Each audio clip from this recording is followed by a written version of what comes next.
I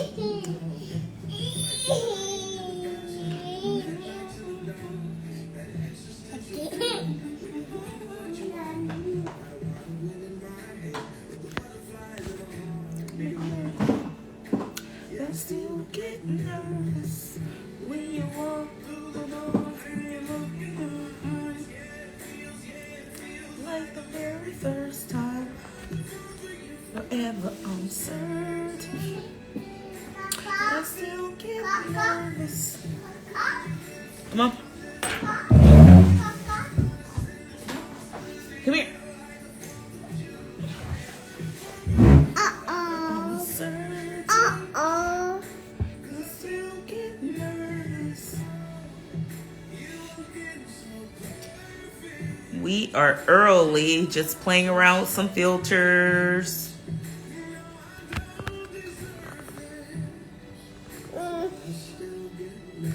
My eyes, like the very first time. Uh-oh.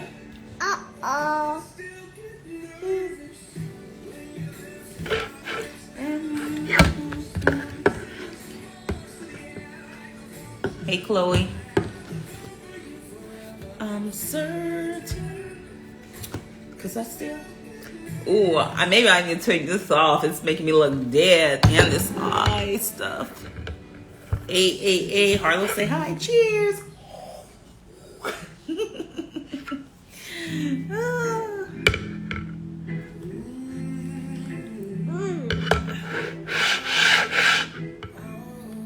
Let's see.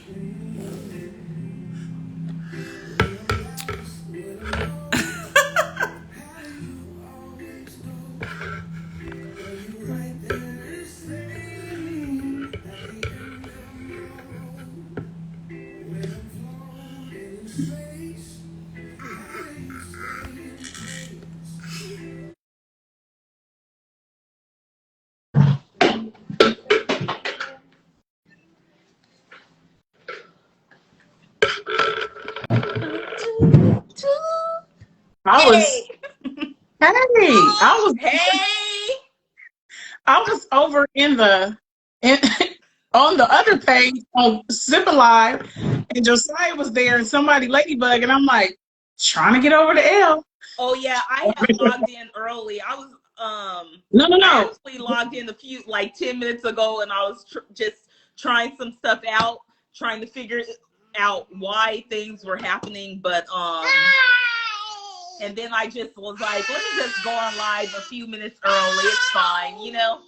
So I have a question. Say hi to Harlow. I have a question. Hi, Harlow. She's leaving shortly, but I have a question though. I'm not live. I'm in your live. So do I need to go back to my page and go to the Watch Sipping Live and go live? Because I'm not live. Have a separate phone. No, I'm saying, can they just come into the live this way? Like, if you go to my page, right? Sipping Live, the Watch Sipping Live is live. So is it showing that it's live? Mm-hmm. Yeah. Watch Sipping Live, is it showing that Watch Sipping Live is live? Yeah, so anytime I bring you in, anytime another account goes live, it'll notify your people as well from the Watch Sipping Live. Yeah. Carlos cheersing. She'll be leaving shortly, but she's cheersing. This is just a sticker, guys. She's not hurt. I bought her a coloring book today, and it had a page of stickers, and we both have stickers on our face. My baby is not hurt. Just FYI, because someone in the elevator today was like, "Oh, you got a boo-boo on your head." I was like, "No, it's just a sticker." Karen, please don't go there. Please, Karen, I'm gonna need you to. It's not a boo-boo. Let's just clear that up, okay? Does she get boo-boos? Yes, but this here is a sticker. Hi, everyone. Hey guys. So y'all coming in live today. We got we were doing our tech talk before, as they were coming in, because I'm really trying to figure it out. So we'll talk after, but what I do is go live, and I look for a request from you when I go live on that page. When I went live, there were 2 people that came in, and it was just like, oh, okay. I didn't. Because if you go live by yourself, then you have to request me. Like, okay, but as long as I was already live, you requested in my live. Right. So my question is, anybody that goes to Watch Sipping Live right now, they can still join through that page and come in and hear. Yeah, because there were 2 that were over there. Then I went off. But now that they'll see that I'm back on, and they can come and join the convo. Yeah, because when we both go live on our, our stories, it'll say live on each page. Cool. Yep. I'm getting together, you guys. Hey, guys. I'm getting together. What is up? It's another, what's this, our 3rd or 4th Sunday? I think so. I'm going to be a pro, though, at some point. I'm just going to. I know it's just been like going. So what are you all sipping on tonight, guys? Let us know. Yeah. Arkansas Barbie, per usual. We know you got the lime in the water. What y'all, 3rd? J-Lou, what's He said it's our 3rd one. Thanks for keeping track, because I'm sipping too much to even count. I just know we in another month. Happy October. Oh, I thought you said you sipping too much. I was like, you already started sipping? I may have had some stuff prior to. Oh, somebody said tequila rose. Oh, yeah. Yes, Consuela, girl. Let's see, what else is anyone else sipping on? Who else? Josiah, what you got? J-Lou, what you got? J-Lou is getting his. I don't know. Okay, what's up, Team Pinky Rain? What you drinking on, Team Pinky Rain? What you putting in your glass? Okay, Mir. So I'm with Wait. She said the 13. Rosé. Thank you, guys. We with the rosé tonight. Wait, but she said Rose 13 volume. That sounds like some. I don't know about that. That sounds like some stuff I be on. Oh, okay. My volume be 13.5 and up, but I'll take that 13. See? Red blend. Okay, J-Lou. It's just, I didn't see if Josiah was drinking. He's in the live, though. What you sipping on, Bear? Because I got a little struggle trying to get my, I got the core thing today. So I got a little lazy, and I got sweet red, smooth and sweet, just a barefoot. I grabbed it real quick. You guys know I'm trying to get accustomed. I drink more now doing the sipping live than I have in life. Yeah, I know. Well, I be trying not to drink during the week, because I know it be lit live on the sipping live each Sunday. Well, I had something yesterday because, my husband drinks, and he put us on as something I was showing you yesterday. It's called Monaco, and it was tequila, rum, vodka, and gin, and it was like an ocean blue. So good. 10%. Jay said same as last week for me. Yeah. Lord, but it was really good. So I had that yesterday. But typically, I'll only drink if we're like, somewhere and I want to order something, maybe a specialty drink they have. Yeah. So I was kind of cheating a bit. I just grabbed something, but it said Gold, Toast of the Wine Coast. But it is Oh, I say, hey. Yeah, it's just a barefoot sweet red blend. It has notes of black cherry and plum, and it says that it's paired best with flake steak, grilled vegetables, and all spicy treats. So I'm gonna pair this with some pineapples now. My prosecco is from Italy, and when prosecco, brunch. So pair it with anything you eat in brunch, or just drink by itself. Do not pour orange in this. We do not do orange in our mimosas. If we do, it's a splash. Just a splash.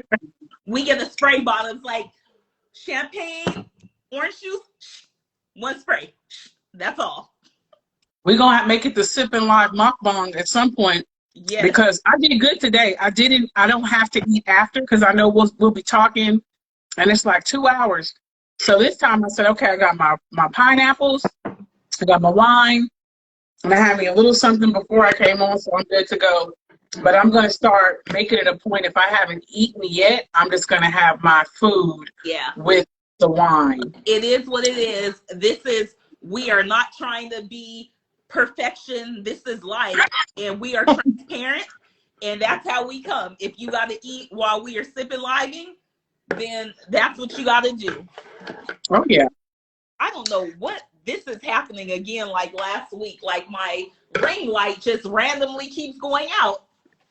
It's crazy because it's been on, like I've been sitting here because I was recording some content and I just don't know. Let me turn the other light on. Hold on. Well, while Elle is moving around when she gets back, before we dig into our bowls, I have a PSA and I've been sending her stuff all day because I'm just in shock. I know about a couple of things. So I'm going to die. I want to kind of do that before we jump into our bowls so we can pour up and then jump into that and then we can get into our combo, spicy or mild. But I'm just like bubbling over with all that stuff I was sending you. I was just like, oh my goodness. I've been wanting to like talk about that. You know, normally I could just jump on the phone with you and give you a call, but you guys, yeah. And Arkansas Barbie, make yourself a sandwich. Yes. Make yourself some food because I'm sure I'm going to start bringing some food on here. Text you sent me, like when I finished doing what I was doing, I had clicked on like 2 of them. And the 2 I clicked on was like the twerking and the Jiffy peanut butter. It was a bit much. I was like, this is OnlyFans stuff. I was like, so Instagram going to take Arkansas Barbie. That's why I said I gotta dive into this. Oh, Mary said she making wings. It's a party. We got wings and wine. Here. Well, you guys, we can get ready to pour up. You ready to pour up so we can jump in? And everybody put what they were sipping on. I'm gonna pour my bottle. I'm going to go to the glass, and then we can pour up so we can get ready for our cheers. Yes. And I'm putting the whole bottle in there, y'all. You know how I do. I might not be able to drink this for a minute. You know how that bubbly do. I have brought this extra thing because Harlow was using my glass. So she said, I made potato salad too. Let me get some wings. Yes, to the whole bottle. Yes, beautiful being. Yes. I put the whole bottle in there. And then I don't feel guilty because the glass is so big. Yes. So guys, let's get ready to getting 2023. So let's get ready to toast and dive into some of this great combo. Yeah, it's gonna be good because I got to get this first PSA off, and then we're gonna get into the combo. But let's do our cheers. Cheers, everyone. Raise your glasses. Woo! And can I do a quick side note? I know it's off topic. Bye, Harlow. I love you. Bye-bye. She said bye-bye. You hear? She don't want to leave. She's like, it's a sipping life. I don't want to go. It's a sipping life. She knows. What was the side? Huh? What was your side? You said your side? I'm going to say cheers. And Bara, thank you for everything. Because you have helped me so much tremendously these last couple months. And I appreciate you. And I put the roses in front of all these motherfuckers because I love you and I appreciate you. And I cheers you right here, right now. I know I do in private, but thank you.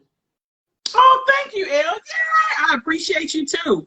We some real ones. Cheers to amazing things coming. Yes. Amazing opportunities and miraculous things. Am I with the shits today or not? I don't know. We'll see.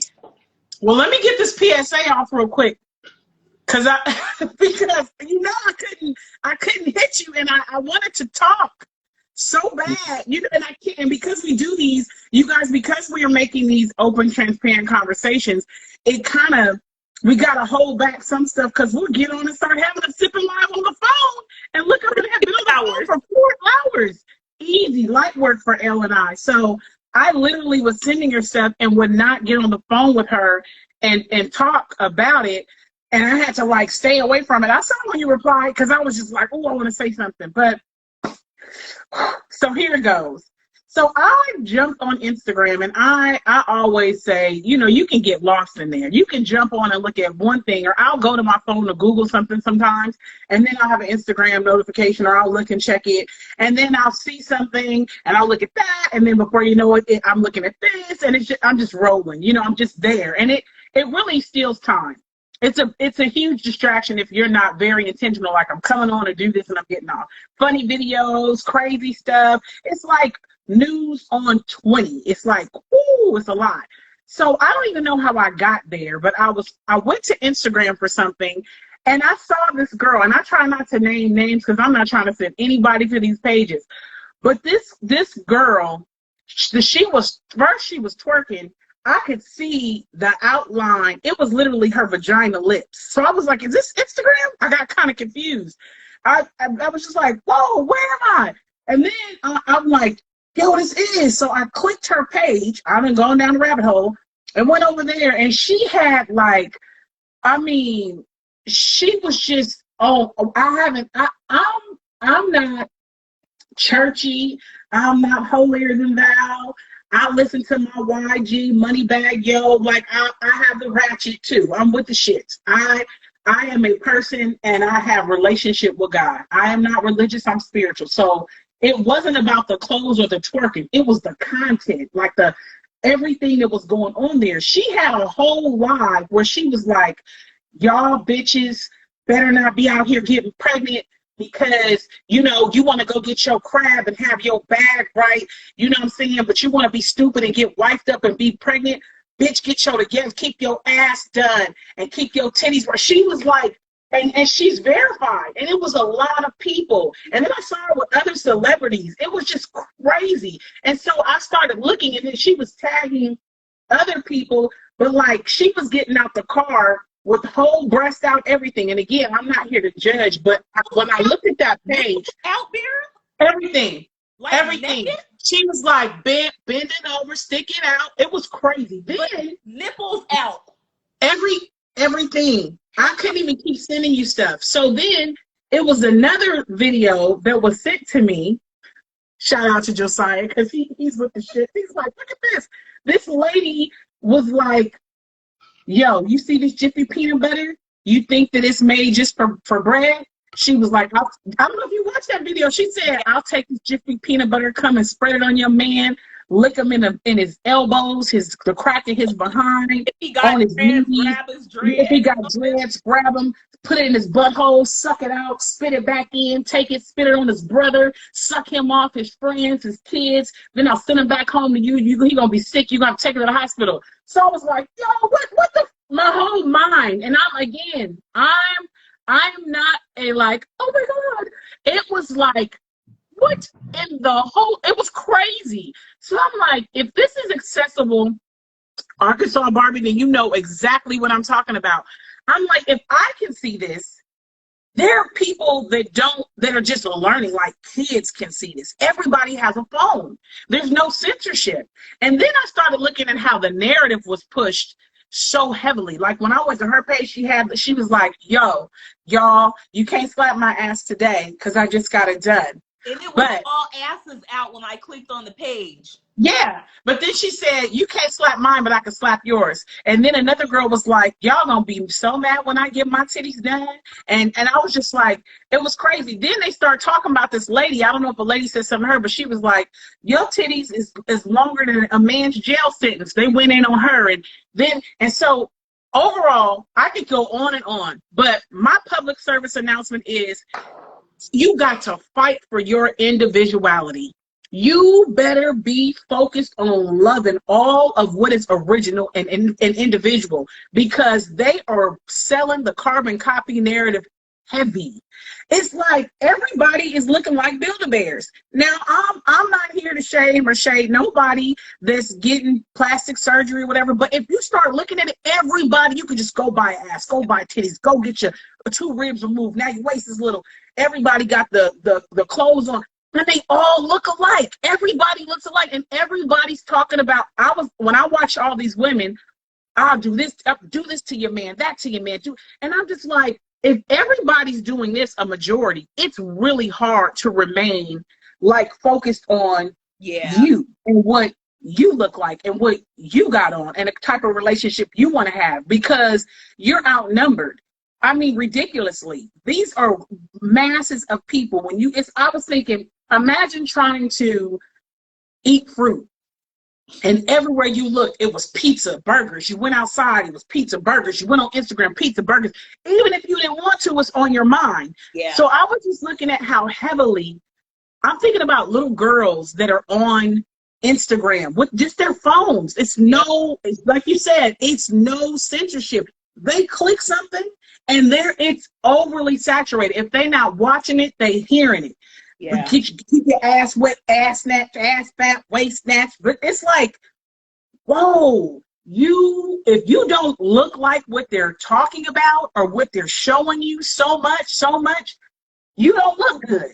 Yeah. And I was just thinking, wow, do you know how, when we were coming up, I didn't have that problem. You know what I'm saying? If you had freckles, if you didn't, if you had, I showed my daughter, we were looking at Fatty Girl with LL Cool J and all the fatty girl, cool, me. And she was like, oh, wow, those girls all have different bodies. They had like a thicker one, a smaller one. She's like, but they were all really pretty in the face, And I'm just like, yeah, when I was coming up, you could have you came in all different shapes and sizes, your hair, your eyes. Now it's like I told you, Build-A-Bear. Carbon copy. Everybody butt got to be a certain way. The breast, and again, I'm saying it. I'm not knocking anybody that's getting plastic surgery. What I'm saying is they are pushing the narrative heavy to where if you're not really sold on your individuality, like I like what I'm rocking with, you'll feel some type of way about just the way you look, just the regular shape of your body, just what you're doing in relationship. Like, I've never heard Lil' Kim and Foxy Brown are who Lil' Kim, Foxy Brown, Trina, the baddest bitch. Like, we heard that.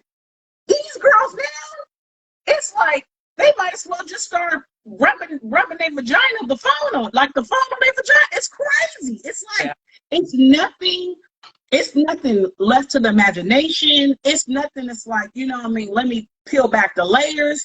It's like she walked out the hotel and was like, when I spread this pussy on him, I'm just like, oh, it's a lot. It's just a lot. So my PSA is, please, if you are not fully grounded in like what your definition of beauty is, what your definition of, a good relationship is, somebody will give you that narrative. If you don't have a plan of, how you gonna move in your life and how you gonna work out, how you want to run everything when it comes to you, you will become a part of theirs.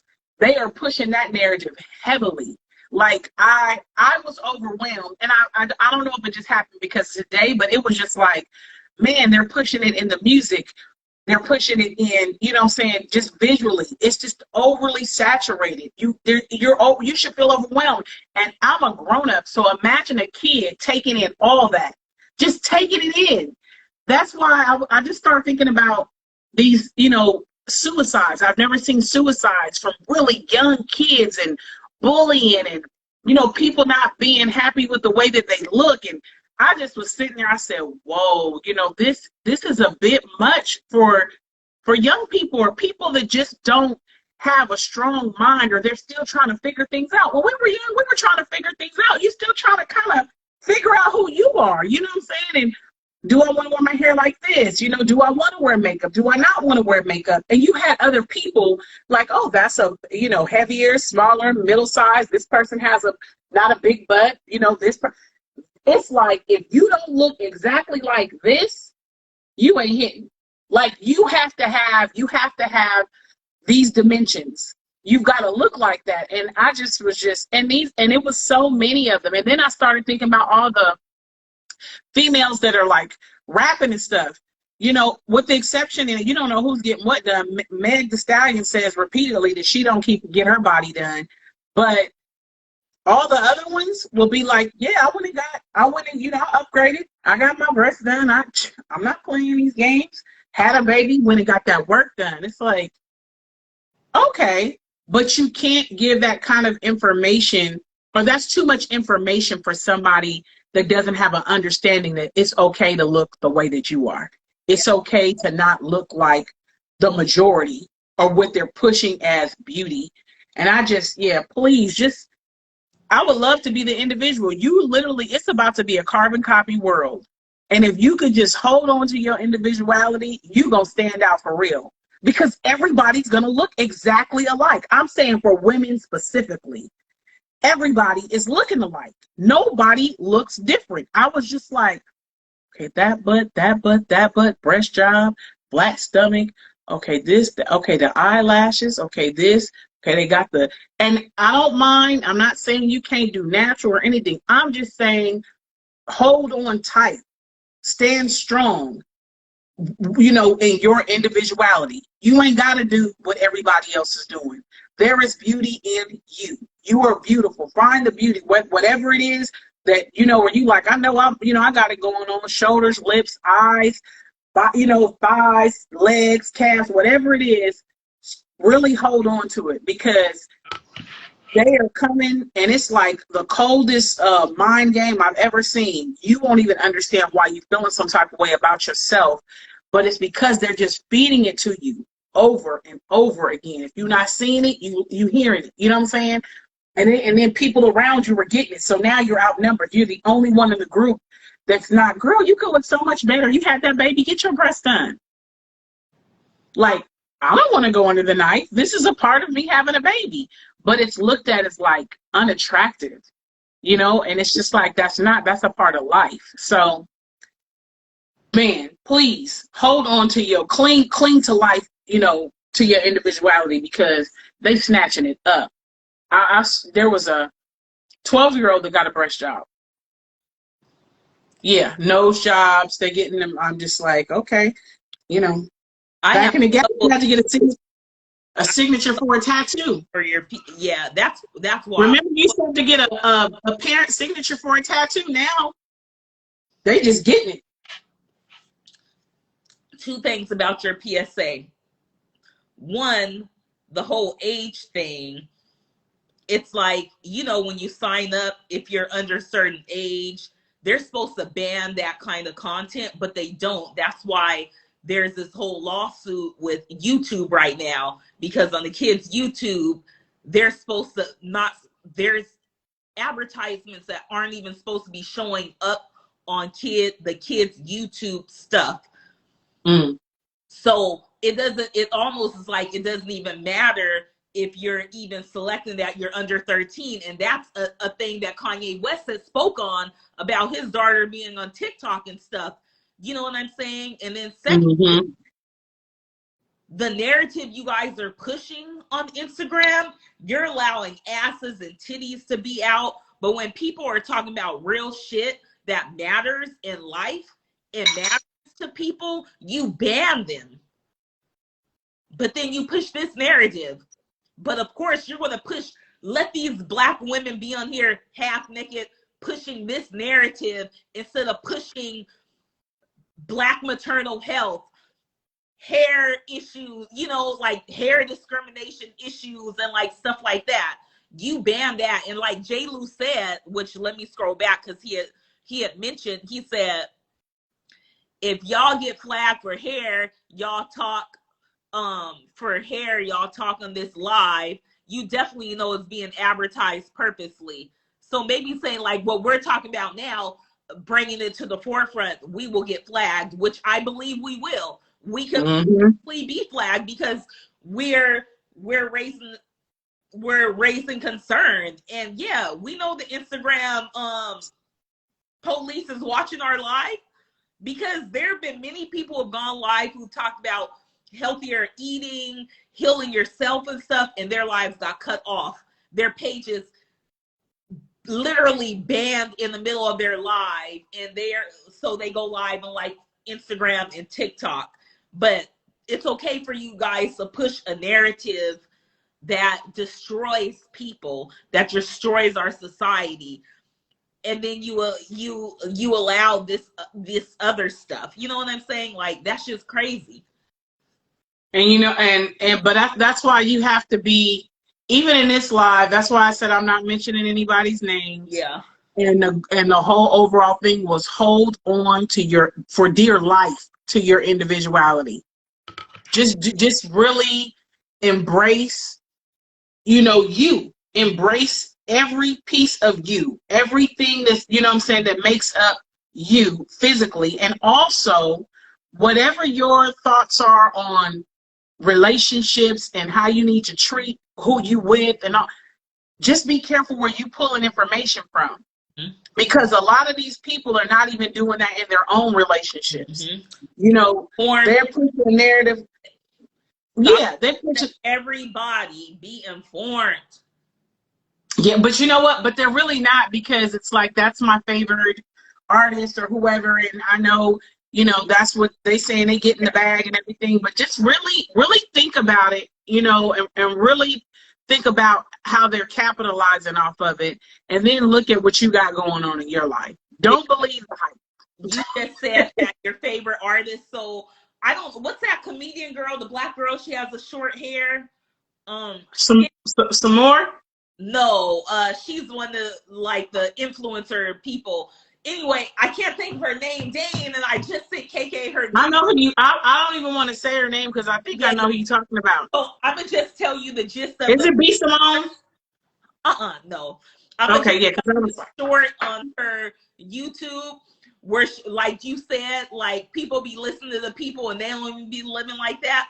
She was saying, like, y'all be listening to Beyonce and Cardi B and so and so and so and so, and they be telling you to leave your man, and this is. It's just hilarious. It's just hilarious. Yeah, and she was like, and they over here in healthy, happy relationships, living life, and they over here telling you, leave your man, you that bitch, you the boo boo boo boo boo. And I was like, bitch, that's so true. It's like, when you listen to music, just listen to it for the vibe. Just get that little pep that you need. But don't people take that stuff to heart.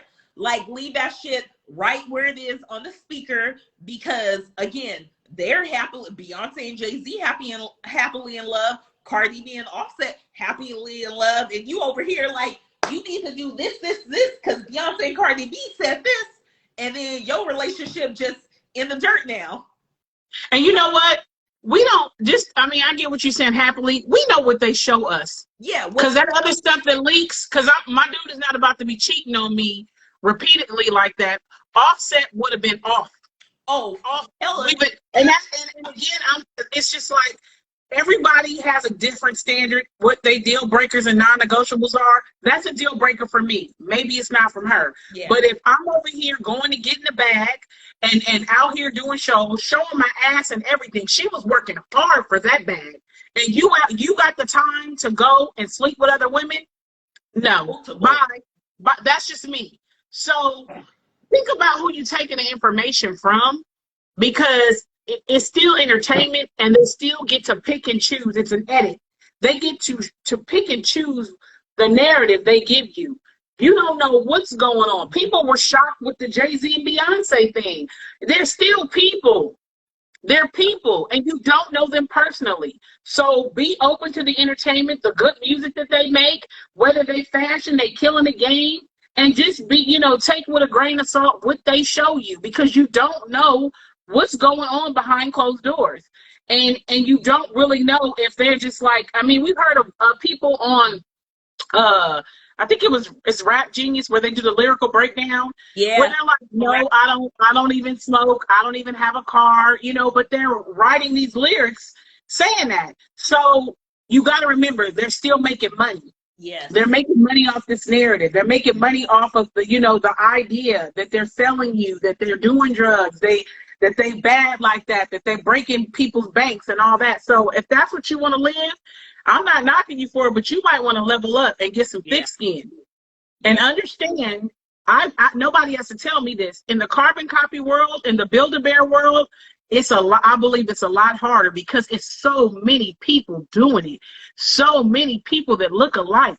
So it's like, what is my standout quality? Yeah. What makes me different? If she can go buy a butt, I can go buy a butt. If she can get her breast done, I can get my breast done. If she can get the tummy tuck and a rib removed and the waist is strong, I can do that too. If she can fuck for the Birkin bag, I can too. If she can go with the car, I can too. But they're not transplanting these intangibles. Are you smart? Exactly. Do you have some goals? Exactly. Do you have a clear-cut understanding of working together? Are you loyal? They're not giving you none of that in the doctor's office. You know what I'm saying?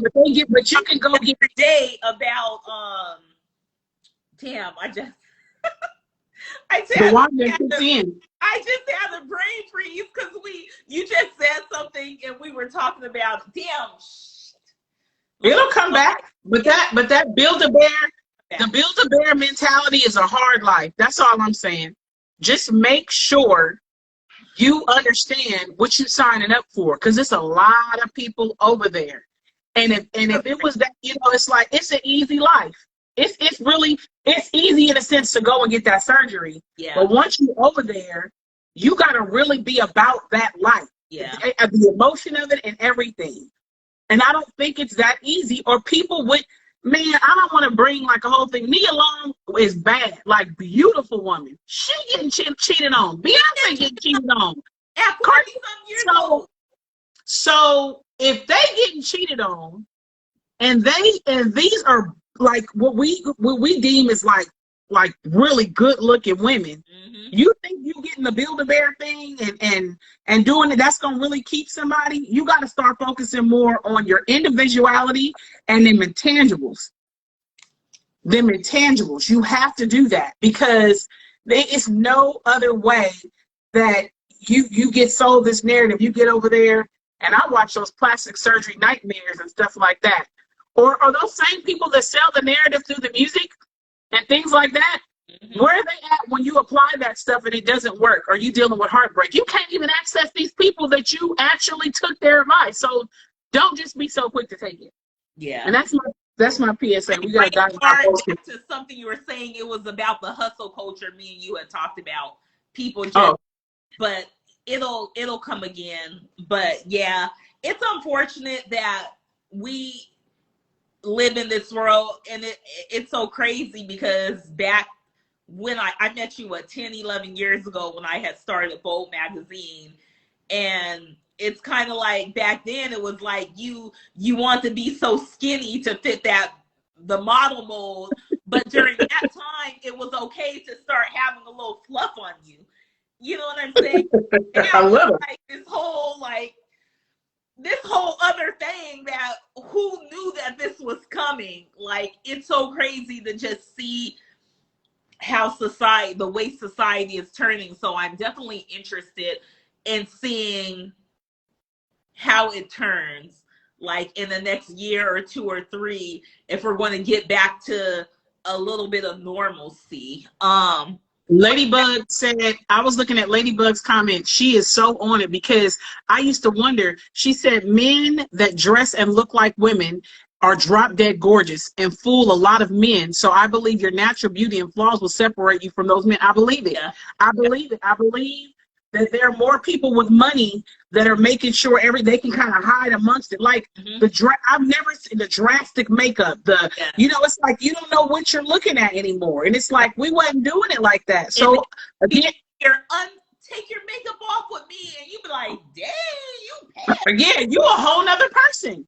But I think that it was created for them to feel a bit more comfortable. They'll have you feeling like you're not a woman.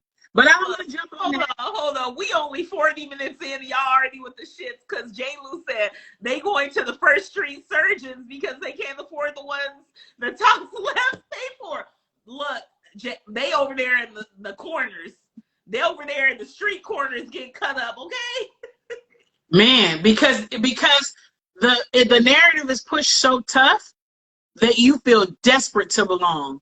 You feel out of place. You feel like, wow, like I'm an oddball. I'm the outlier, and I just want to be like everybody else. But I'm telling you, no, you don't. No, you don't. People can't even afford the maintenance on that stuff once they get it. Because you still That's why I think those. You still have to eat healthy, and you still have to do so much. Like, I never want to get to that point. I know we all have our low points. We're like, oh my, like I'm in a point. I'm not saying I'm in a low point, but I'm like, you know, I had a baby, and I'm still trying to get my postpartum weight off, but I also have fibroids, so I'm trying to, you know, do a whole bunch of stuff. But never have I thought in my mind, like, I'm about to go get surgery. I'm gonna just get this and this and this done. I had a C-section. I was scared to death to go get cut open. So I never want to get to the point where I feel like I gotta go get surgery because I want people to deem me sexy. No, your sexiness is the way you carry yourself. That's what people don't realize. There can be 10 build-a-bodies right here in the room with me, but I know I'm going to stand out because I do have a je ne sais quoi about me when I walk in a room. I have this thing that gravitates people towards me. I don't fit them. Shit, I shave my fucking hair. Okay? You saw how long my hair is? I shave my hair because I don't care, because I know I'm a bad bitch. And when you hold that energy and that confidence, I don't want to look like everybody else. I want to be that diamond in the rough, that one person in the room that's going to gravitate, people are going to gravitate towards and want to talk to.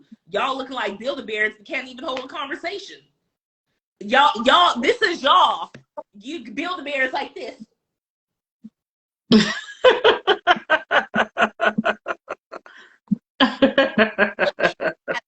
Wi-Fi password. Okay. But you know what? You said something about having a certain je ne sais quoi. Here's the thing that I think that people forget.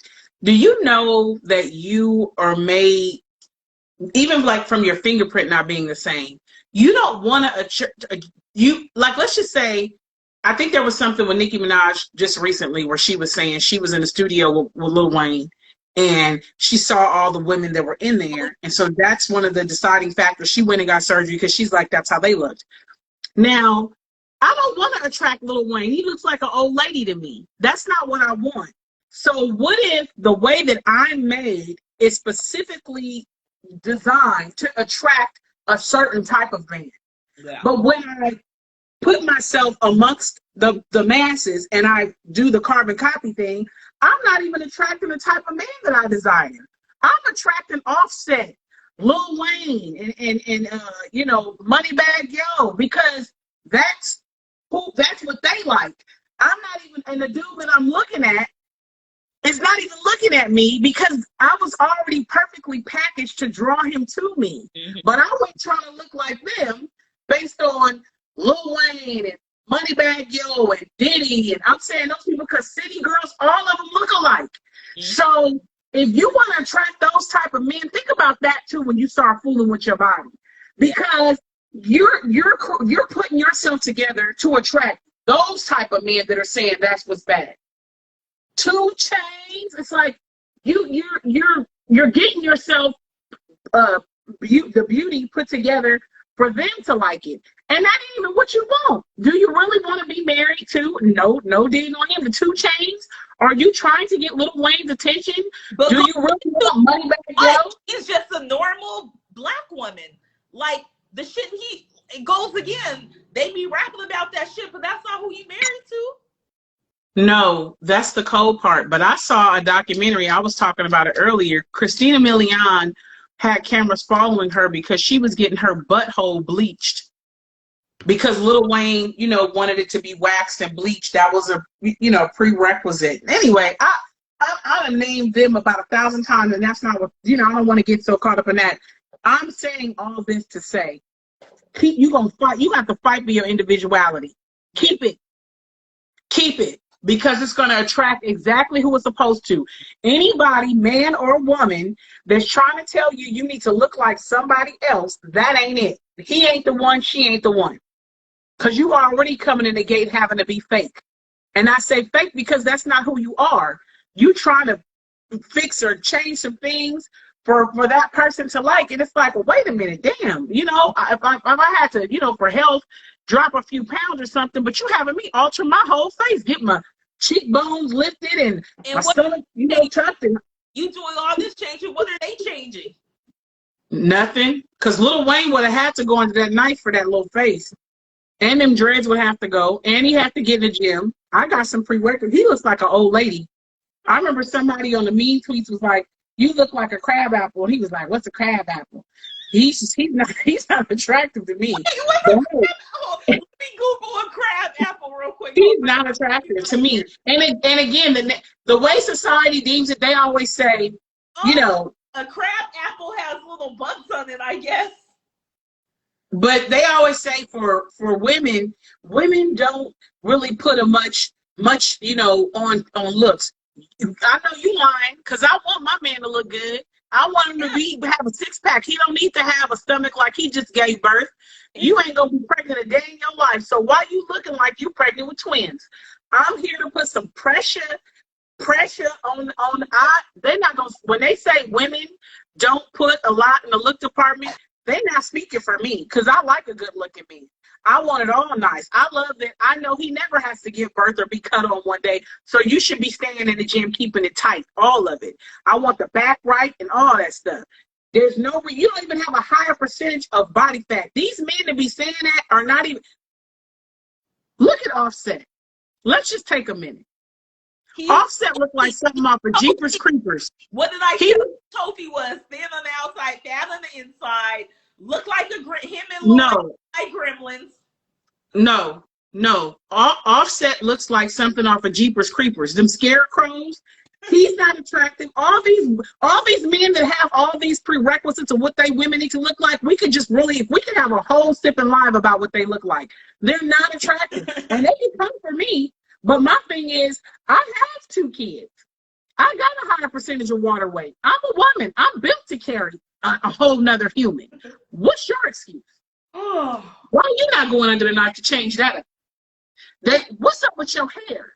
Women be putting on wigs and lace front. We really like showing the weight about how we supposed to come in looking good.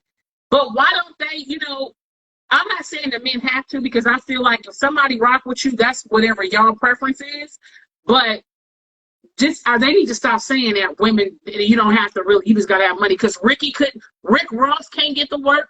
DJ Khaled, back it on up, give me 50 feet. Offset, nope, it ain't on. It's all Rick Ross. Lil Wayne, Moneybagg Yo, all the hot rappers. The girls, P. Diddy. Oh my goodness. None of them. P. Diddy look like Skeletor from He-Man. It's not one of them that I named. Coco. You see Coco on Disney when they're talking about El Dia de los Muertos? Go watch Coco, how they're all the skeleton and they're dead. That Listen. is like, square with a little deadness and stuff. He just trying to cross over the bridge so he can go be with the family for that. Yeah. But just looking at you guys, whenever you feel, specifically for women, when you feel like you got to shoulder that weight, you need to really start looking at the dudes or the people that's pushing that narrative. And then think about it, like, do I even want to attract that type of man? Would I even want to be in a relationship with him? You know? You don't see Amari Hardwick talking about what they look like. I seen his wife, and I'm not saying she's a bad looking woman, but I'm saying the men that we look at that we're like, oh, he's attractive. Think about anybody in the live, name an attractive man. Charlie Hunnam. I'm gonna go to different races. You don't ever hear the fine dudes talking about what she better. But them ugly ones out, they got a whole list of what she can't have. Ass gotta be fat. Yeah, it's like, cut it out. When you go get the work done and come back and I find you appealing, then we can talk. You definitely need to go under the knife before me. J. Lou say, yo, this is too much. Hold on. I'm just saying, like, I just feel like, hold on to, back to the original thing, hold on to your individuality. And Ladybug, she said it, I was reading it. I do believe they're trying to bring one world order. They are. So that's even more reason, stay separate. Because you stay separate, handle your business, and then there's purpose. We can segue this into some other stuff. There's some things you need to do, so you got to stand out. Why are you trying so hard to fit in when you was made to stand out? Yes. And we're going to jump into these bowls because we'll make this the freaking sipping line. It's been the sipping line for damn near an hour. Look, and you came in ready for the salt. Because I feel so. You came for the hot sauce of the day. I just feel so bad for the young girls because I have a daughter. You have a daughter. Yeah, and if we don't teach them well, they will fall prey to that. Yeah, wait, and Ladybug, I do. Ladybug, it's the one where the lady was they had her wrapped all up. I'm a Twilight Zone fan. They had her wrapped all up in the bandages, and they kept telling her, we're gonna fix your face. And when she took them off, they were like, oh. And they told her they couldn't fix her face, and she was pretty, and they all looked like pig people. I saw that. I know what she's talking about. I used to watch Twilight Zone. Now I'm gonna have to go watch that episode. Oh man, Twilight Zone is the lick. I used to watch the marathon. I wake up in the middle of the night. I used to watch the marathons. Ladybug, you right on hit with that, because that is and then they put her. And in the end, they told her she had to go be with the other people, like she couldn't be amongst them. And it was a man that was walking with her, and he was good looking too. But it's the truth. If you don't get on board with their agenda, you are ostracized. You are the outlier. You are the one that's not a part of the majority, and they want to make you feel some type of way. Yeah. But think about all the icons. Yeah. All the people that stood out. Just really start taking those people in. When you start. Yeah, when you be like, I mean, if we even get into like activists and all that, it was only one. It wasn't a bunch of them. Mm-hmm. So take that and apply it to you. Yeah. Embrace all your individuality. Work with it. You know what I'm saying? If you got sexy shoulders, whatever you got going on, you got a sexy ear. You got a sexy ear. Sexy neck, cleavage, calves, clavicle. And I'm telling you, you better do like Fridays. Don't worry about it, bitch. Somebody like it. It's some man that's loving all of it. Mm-hmm. Don't start subscribing to those guys I named, because that ain't what you want. Yep. I don't want to go to bed with Teddy Ruxpin. But, it is what it is. Elle, you're gonna have to dip into a bowl. Let's get us on something else. Get into your bowl. Get us on a topic. Or Prosecco, because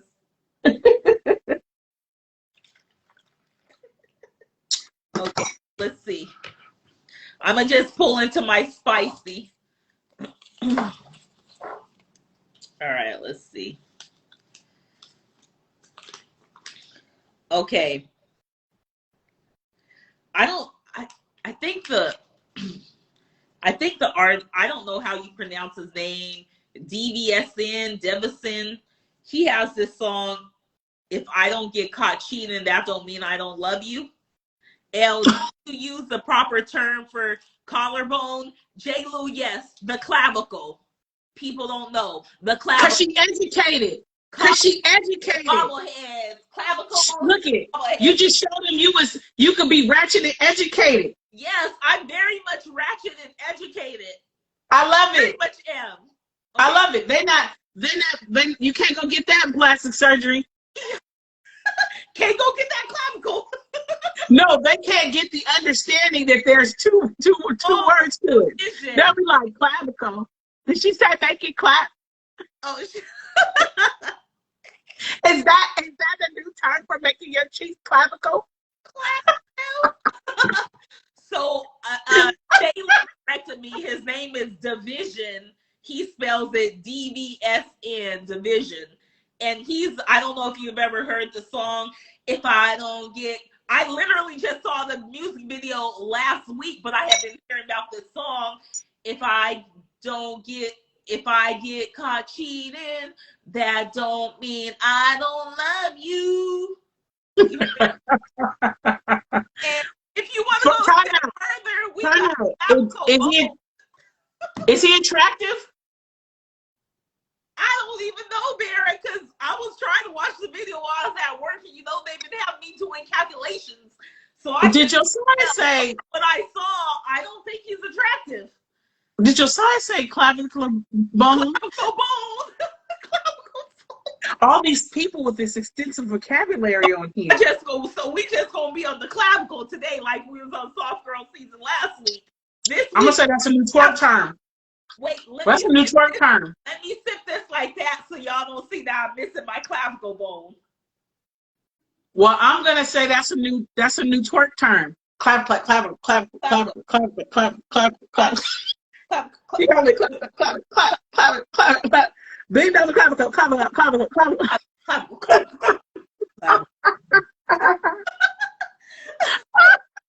I can't stand this right now. I can't stand this. I just can't. Everybody in the house make clavicle. So this artist, and he has some really good songs. I learned about him some years back, when like Her was coming up and some of the other artists. But he put this song out, If I Get Caught Cheating, That Don't Mean I Don't Love You. And it raises this question, like, to each his own. If your man cheats and you want to stay, that's fine. That's on you. But it's just like, for a man to just think that, shit, I can go cheat, it don't mean, no, it does mean that you don't love me. Because if you love me, you wouldn't feel the need to cheat.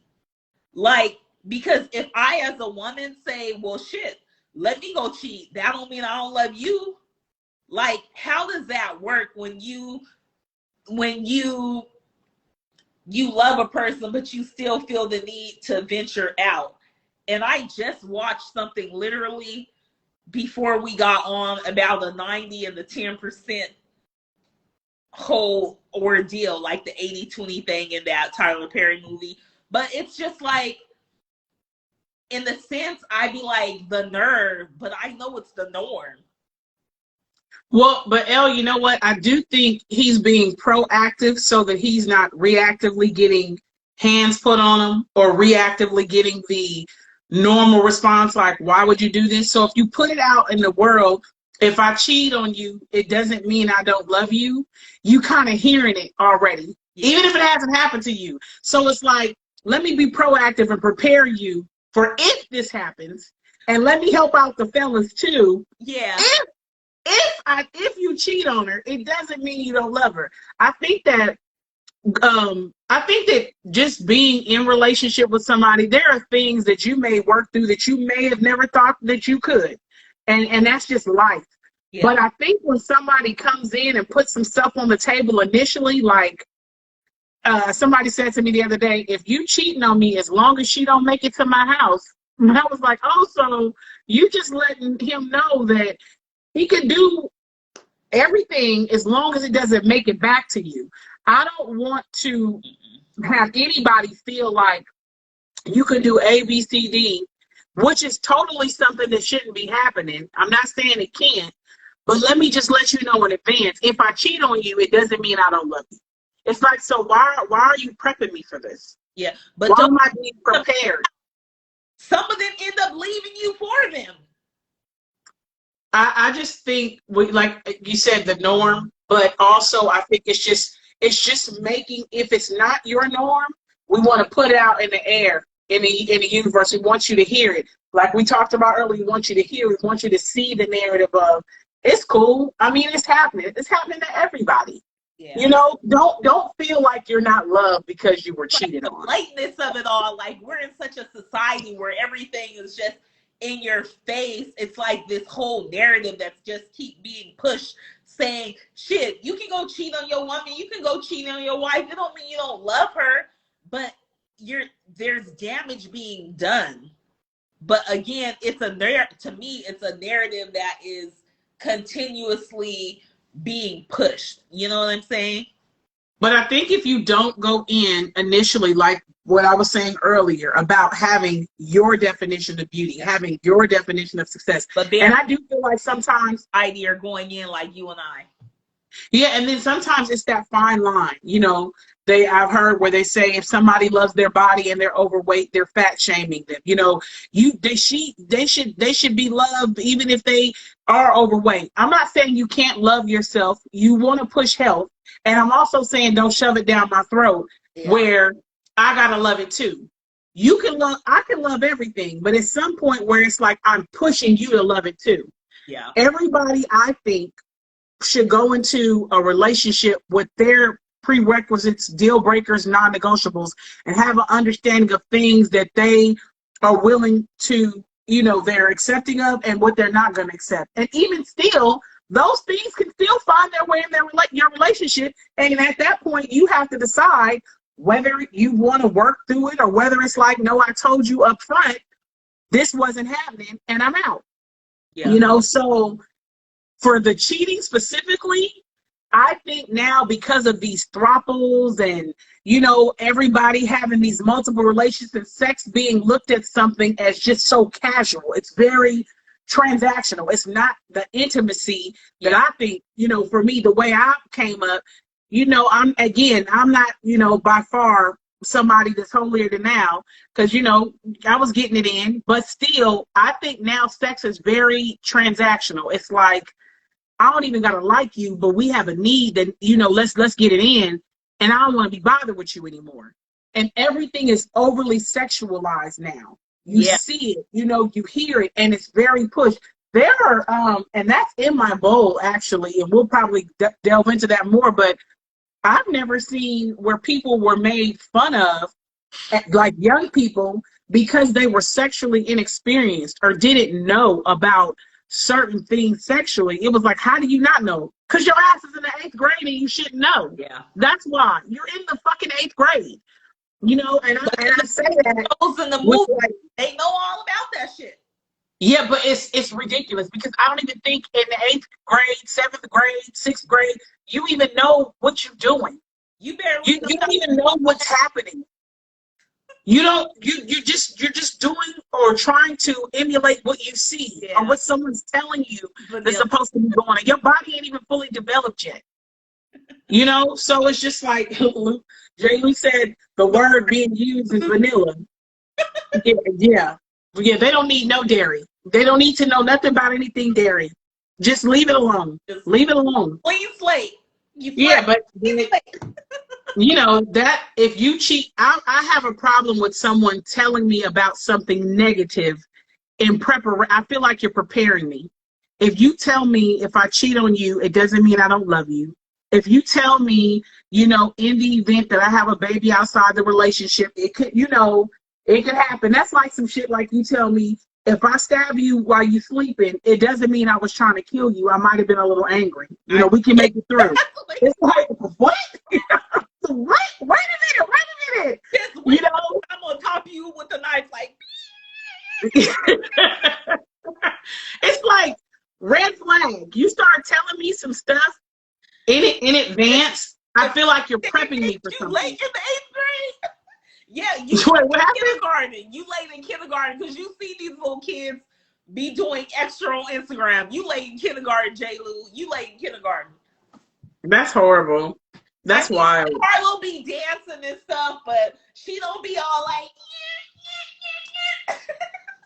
I've seen some. I sent you some today. I've seen the mother-daughter duos. Look, you sent me like 25 text messages. Because I can't. I know, because I was whipping up butter and I was whipping up some bronze and butter and I was in my, I got a little handheld blender, so I had to do it for like 30 minutes. I couldn't be on and my phone was on vibrate. So when I clicked it, I was like, oh shit. Like I can't get. Have you seen the mother-daughter duos where the daughter is doing it more sexy than the mother? Yes. I was like, am I tripping? Like that little girl is putting all the sexy in it, like throwing it, like, oh okay. And the mom is in the back and they're like, besties. Mama, and I know you too old. You can't get but I can. Okay. No, and they're like, ass end up in the Wayfair motherfucking cabinet being shipped overseas and trafficked. Lord. Air cabinet, okay? All I know is I just think right now people are wanting to be seen for whatever. And it's like, if this garners attention, let's do it. Besties. Do whatever to go viral. it's not in me. And I probably could have done a lot of things to go viral to make money. It's just not in me. Like, you already know how I'm about business. I want things to be to a level of perfection. And it's like, I just can't do it. I can't put anything out just because I want the views and the virality, if that's even a word. I want to go viral because there's purpose behind something I posted. I don't want to go viral because I was twerking with my baby. I know. Let's jump into these comments, because the mom who went viral because her and her baby was twerking. I want to be known for the mom who went viral because her and her baby was chopping up avocado and peppers and tomatoes and making an omelet together. You know what I'm saying? You're vanilla. You're doing too much. Yeah, clearly. I'm vanilla and granola. Let's make sure we don't miss some of these comments. So Arkansas Barbie said, I practice open relationships. And then J. Lou, or you hit that one right there. But then there was someone else. Child porn, Lade Bug, and then not the Wayfair cabinet. Conversations is a word now, so you good. Conversating. Yes, it's conversing. Yeah, we know, but he was telling you can get away with that word you made up. But let's go back. I do want to. I got a whole dictionary, to be honest. Well, once it hits the Urban Dictionary, or when they say through usage, this has now become a word. It's like, okay. But I don't want to. I always like for us to kind of hit the comments. So I saw Arkansas Barbie said, I practice open relationships. Hey, and hopefully even in this, us talking, I don't have no problem with it, as long as it works, for each person. So I would think that open relationships don't mean someone's cheating. I don't know how cheating happens in an open relationship, and I'm not here to bash it. I'm simply saying, you cannot give me the prerequisite. You cannot prepare me that if you cheat on me, that don't mean I don't love you. Because if you're in an open relationship, I don't even know how the cheating happens. Is it if I'm not informed when you're having sexual relations, if I'm not told that you're going to be digging her out this week but not me, or do we get turns? I don't know how that works, and it don't work for me. But if it works for you and you happy, I'm never here to bash somebody. I'm never here to make somebody's definition of happiness mine. But what you're not going to do, I feel like, is prepare somebody. If I stab you in your sleep, that don't mean I'm trying to kill you. What? Just want to let you know, if I stab you in your sleep, that don't mean I'm trying to kill you. What? I got a problem with that. Yeah. I need to have a full understanding of why you said that to me, and that didn't even happen yet. Are you thinking about stabbing me in my sleep? Yeah. And you want me to be understanding of it after you do it? So those are red flags for me. Those are things that somebody comes to me telling me something like that and it hasn't happened. I feel like they're preparing me for something. They want me to be accepting of it. They want me to be ready for it. And they don't want me to respond a certain way. They don't want me to be proactive and pull out my gun and bust on them. So they want to be able to get away with the stabbing. Those are my thoughts. Not fact, just thoughts and opinion. Everybody's got one. I saw where Ladybug said, you do know they're passing laws for pedophilia for pedophiles. It wouldn't surprise me. It wouldn't surprise me. When they say hide your wife, hide your kids, hide your kids. Yeah, you have to educate your kids. And you have to educate your kids. And as crazy as they say that, Kanye is, and you said it earlier about him saying, watching that stuff, he ain't too crazy. He's still a dad. And when I don't think I have been in places and have seen people that were children of like celebrities, Russell Simmons, the other people, like their kids, like babies. I saw Angela Simmons, I'll just say that, her little boy with a little older Spanish lady, like just walking around the park with her in a stroller. And the thing that threw me was, I know whose kid you are, and I shouldn't know that. Yeah. I don't think people understand. We've seen people get killed, pop smoke, because of locations being given out. You know what I'm saying? This is not something to be played with. These children getting on here, doing the little dances and, talking and whatever it is, people are watching. People all over the world. I thought one day, I said, do you know that a person now can pick who they want stolen or trafficked? All you gotta do is go on Instagram. People give their locations and everything. You learn about people, what they like, all that. You could literally hunt somebody. Exactly. I watch a lot of crazy movies, y'all, but you can hunt somebody, meet them, get to know them, pretend like you have the same likes and everything, and this person could disappear and be in Russia because a Russian man saw that he thought she was beautiful and he was like, I'll pay. Yeah. This social media ain't nothing to be played with at all with your kids. I worked for the state, and one of the older ladies, she's been around a long time and worked in different departments. And we were talking the other day, and the case she was working on, she works in compliance. The guy, the state worker, he was a janitor, but he'd been watching kid porn on his phone. So you got people who are emptying trash cans who might be looking at your little kid. Oh, well, no, that's low level. You got the people, it's not the trash can people that scare me. It's the ones with the big bucks that can pay to go and get what they want. They can look at your page and say, I want her. And there's go that get documentary. It. We know. Oh, they can pick. It's a store. Know the shit that was going on. Oh, I didn't even watch a documentary. I'm just telling you what I set up and thought in my mind one day. Just seeing this cabinet.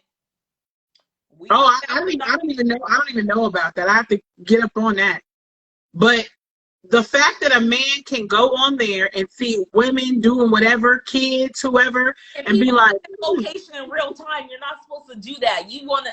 It's like just take the photo, save that shit, go home and post that shit. But Elle, forget the location in real time. People can see where you're at when you keep doing the same thing. If you dance at the same studio and it's the same background, you can figure out where it is. Because you know me, I be like, dang, that look familiar. Let me say, I be going Google, Snapshot pictures and everything. And if I can find it, I know someone with money can find it quicker than me. And I be finding that shit quick. A federal job. I believe it. I believe it. I believe that shit because they the ones. I saw something. What is Arkansas Barbie? She put it in all caps. He didn't off himself. Jeff. Oh, Epstein? Epstein. Jeffrey Epstein. What does she mean he didn't off himself? He was the one that was trafficking. I'm not even going to say allegedly. He was trafficking. Him and Trump was trafficking. And then his wife just got time for being a part of the whole trafficking shit in Florida and in Ohio or some shit like that. High level people who got money and who can reel people in. So what does she mean he didn't off himself? What do you mean Arkansas Barbie? He killed himself, which he's probably on an island somewhere. I know my drink is hitting because I'll be like, we do not care. We do not care. Because you know what? Those people, whatever they got going on, people stuff. That's white people stuff. I don't even lend my energy and time to conspiracy theories because I know one thing for sure: facts. He's not with us anymore. Of course, a Texas federal judge, J. Lou, because y'all fucked up over there in Texas. That's a fucked state. I'm sorry, I know that's where you from, but that's a fucked up state. Y'all, I'm gonna bring us in a little light because we got so heavy. I'm gonna go and dip into this black bowl of the mild. Let's bring it back, y'all. We so heavy. We into sex trafficking and cheating and I'm just like my body's halfway done. And clavicles. It's a lot, y'all, and it's only 5'11". So I'm gonna try to bring us back. For me.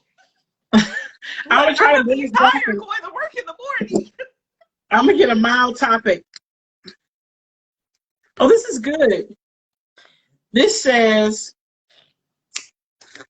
going through it versus growing through it. And I think a lot of people go through shit, but they don't grow through it. Yes. And what I mean by that is whatever you're experiencing in life, there is some sort of learning that you can take from it. But people will be like, girl, I'm going through it.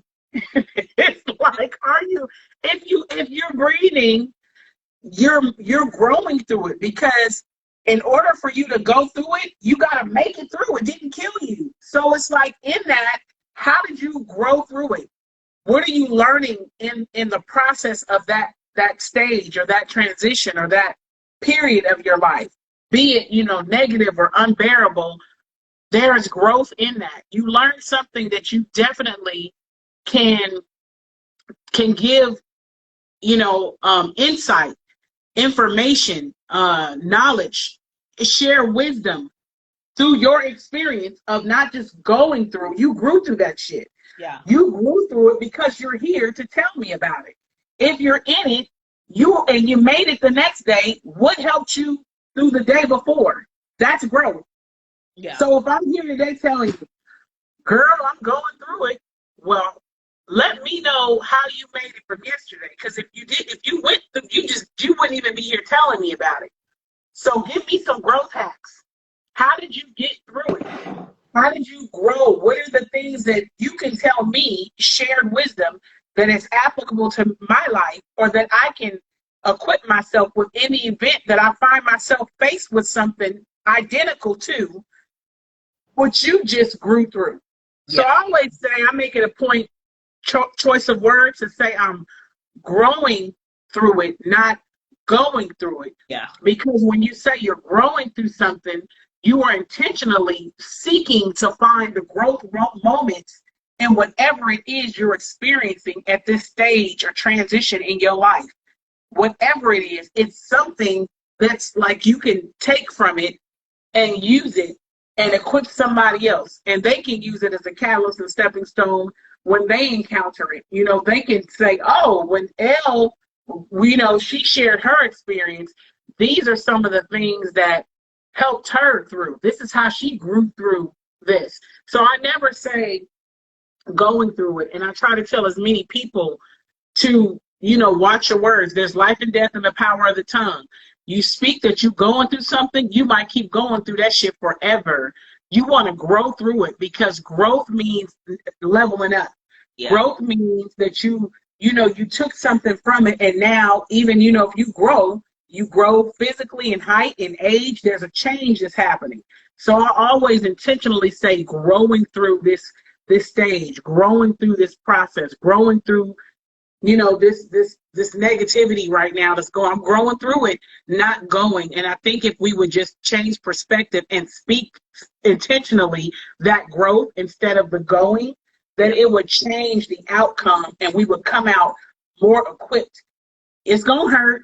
It's going to be some frustration, but anything worth having, you're going to have some challenging moments. If it doesn't challenge you, it's not going to change you. You understand? So I feel like changing perspective and having an understanding that you are growing through things, not going through them.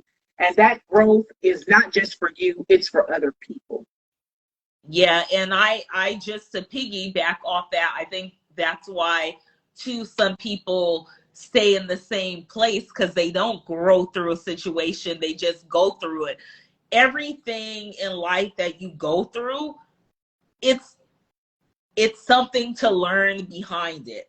And sometimes we just want to get out of a situation so bad that we are not pausing to be aware of what's going on, so we can have a different outcome in the future. You know what I'm saying? So we get stuck, and it's almost like a repeated cycle. We continue going through and going through and going through instead of growing through, And it's like, I know shit can be like real for us sometimes, but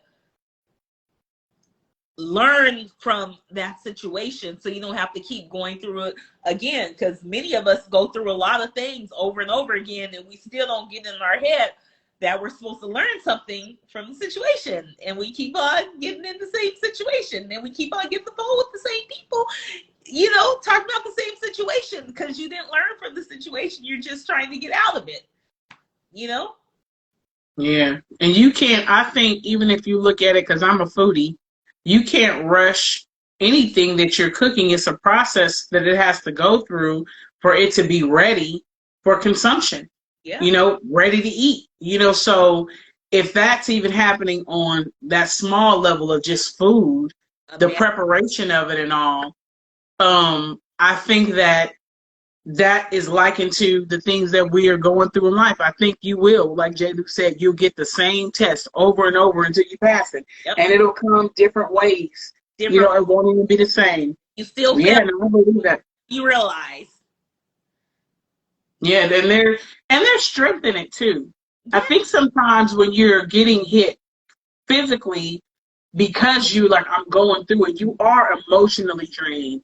You are mentally exhausted. You feel like there's no light at the end of the tunnel. Like, when is this going to be over?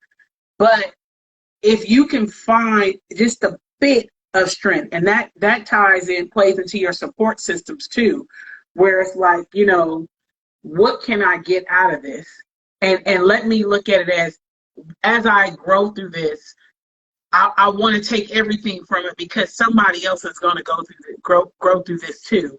Exactly. And I want to give them all that I've experienced. I want to be able to assist in whatever capacity that I can to help them through this, because they're going to go through it. Like when you think about death, you know, death of a loved one. I was talking the other day to my mom, and she was saying that losing a child is different from losing a grandmother or a mother, or a sibling. They're different. It's a different type of loss, And she was saying a friend lost a grandchild, but the son lost a daughter, and the mother was like, she had to be there for her son, but she also too had lost a granddaughter. And she was just saying, I don't know what it's like to lose a grandchild, but I knew that I wanted to assist, with the son and tell him I knew what it was like to lose a child. Yeah. And so she wanted to share that experience in hopes to, empathize and connect, and so you don't feel alone as you grow through it, because somebody else is going to go through that too. And that's how you get these different groups, the grief counseling, the different groups where they, the loss of a child, AA, all these different groups that you can go and be a part of.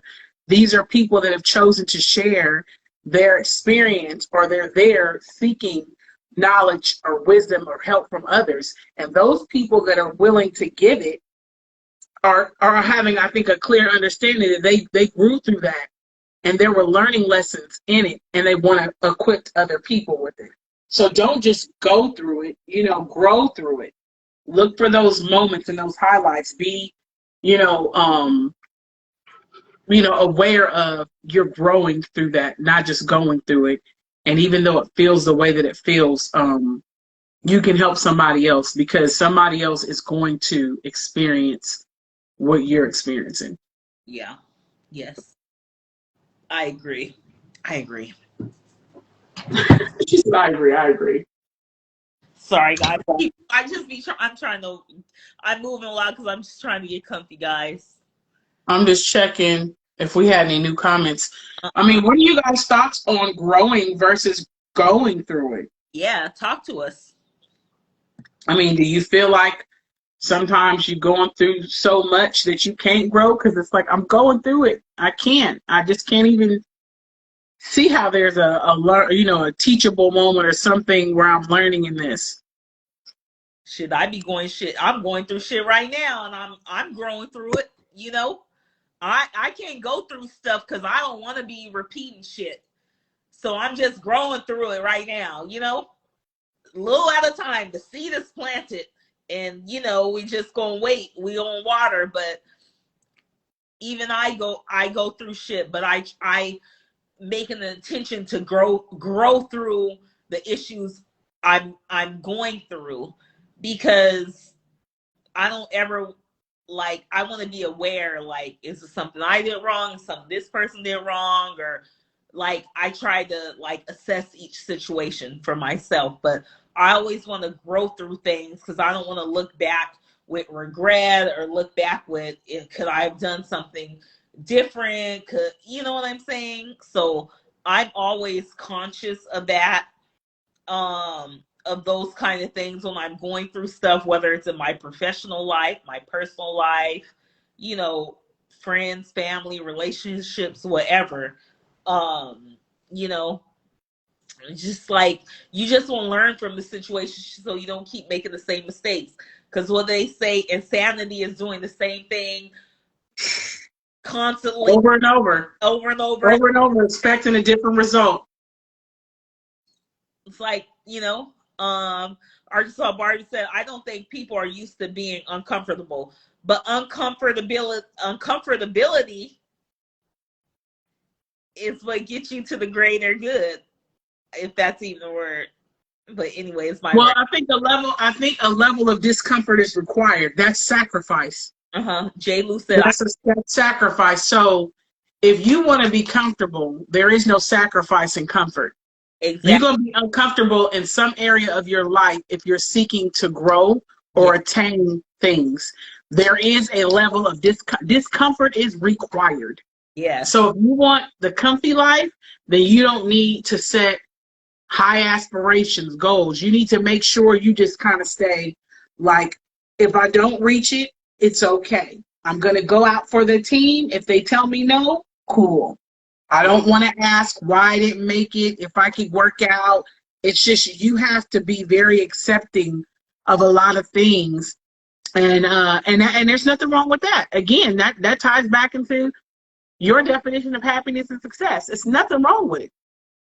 You know?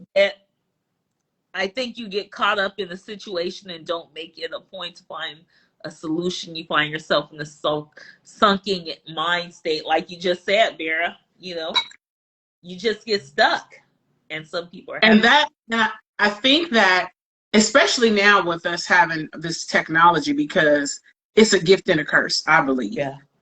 There are so many people.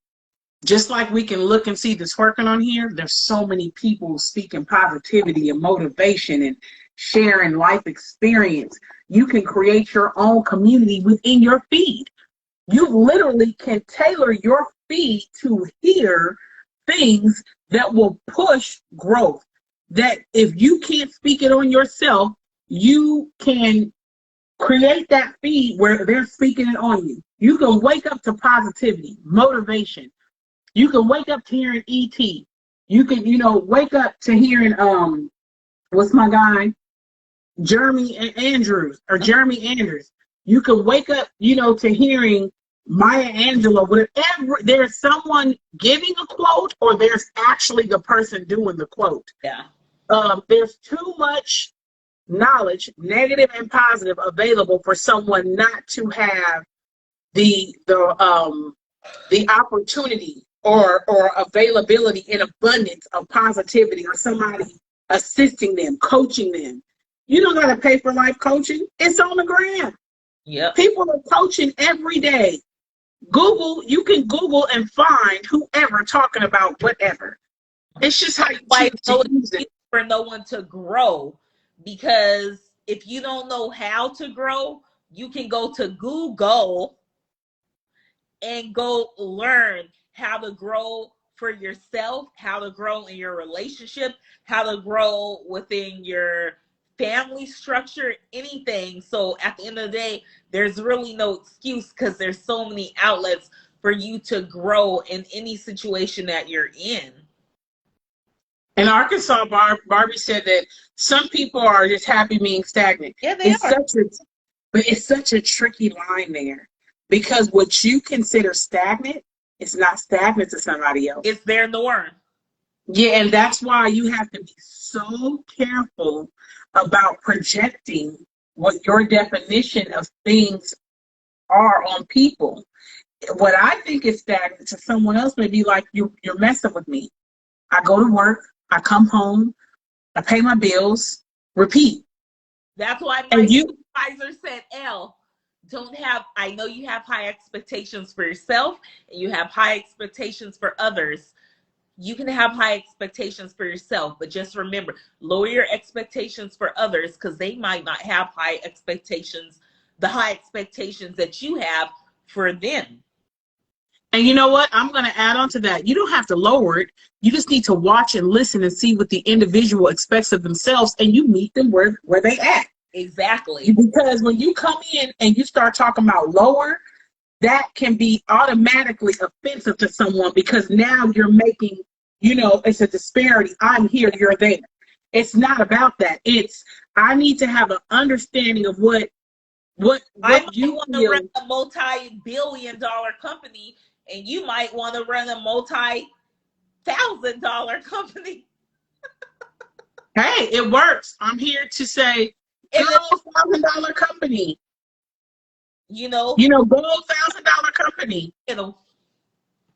Yeah, I just think, especially when if it's someone in your immediate circle that is actively telling you, I want this, I want that, and their actions are not reflecting that in any way, get in their ass. Light them up. Yeah. Because you're wasting my time and you telling a bold-faced lie to me. But for people that we meet on a daily basis, if it's not specifically because you said you reference work, if it's something that, where it's like, this is a requirement work-wise, and you're not doing that, then I have to bring that to your attention because this is required. But other than that, I'm not here to stretch you because now I'm wasting my energy, time, and efforts. And you may not have verbally said or exemplified in your actions that you even wanted it like that. That's me assuming that you want what I want. And that necessarily may not be the case. It simply, may be I'm projecting that everybody needs to operate on the level I operate on. Everybody needs to be, this is what my definition of success is, and this is what that's not cool. So you need to kind of listen to what people say and watch and find the balance in it. There's a medium there, especially specifically dealing with work. But for that inner circle, for those people that tell you, I want this, I want that, this is what I see myself doing, I'm going to be balling out of control by this age and all that, and their actions are far from it, light they ass up or tell them, I don't want to hear it. I don't give a fuck about none of that shit. Be quiet because you're not doing what you said. You're doing this, but your actions are far from it. Yeah. And the more you entertain it, you are practicing insanity because you're listening to somebody tell you something and don't do it, and then you sitting there believing them and co-signing it every week. They're telling you, I want to be healthy and I want a better lifestyle, and you walk right up on them and they eat bonbons, watching Columbo, or the Twilight Zone or whatever show they're watching. Desperate Housewives. You said watching Columbo. Yeah, I like Columbo. Or Desperate Housewives, or Basketball Wives, or whatever. And you watching them, and it's like they said this, but it's like people can tell you a lot. Watch what people do.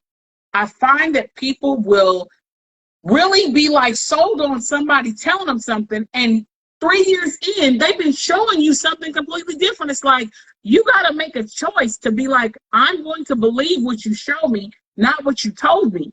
Mm-hmm. Because it's easy to say a lot. When you got to put that work in, that effort, and exemplify the actions of what you said, that's a whole nother ball game.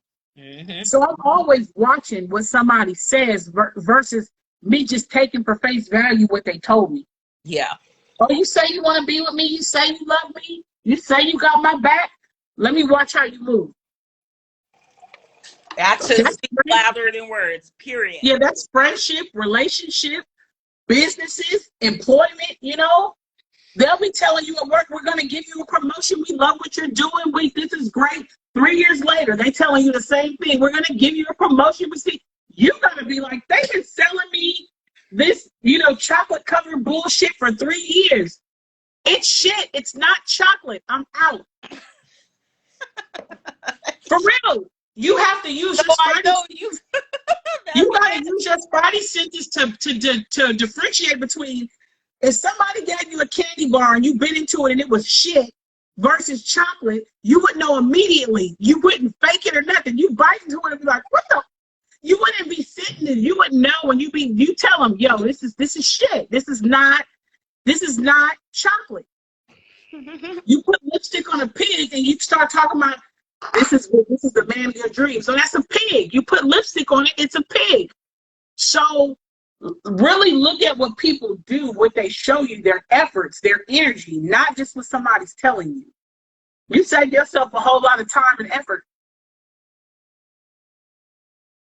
You'll make sure you won't be wasting years and years because somebody sold you a bunch of lip service, but you watch them do you the same way. That's in relationship, be it friendship, or like a husband, wife, boyfriend, girlfriend, or employment, because they'll keep you as an employee forever.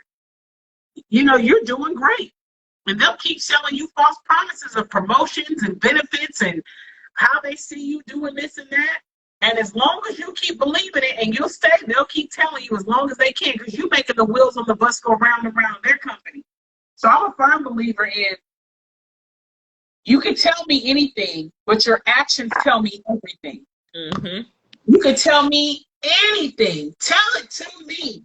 But your actions are going to tell me everything I need to know. So I'm watching you all the time. I'm watching what you exemplify through your actions and your efforts when you're dealing with me. And that's in relationship, employment, friendship, family. Family's the coldest, because a family member on title will get the respect automatically.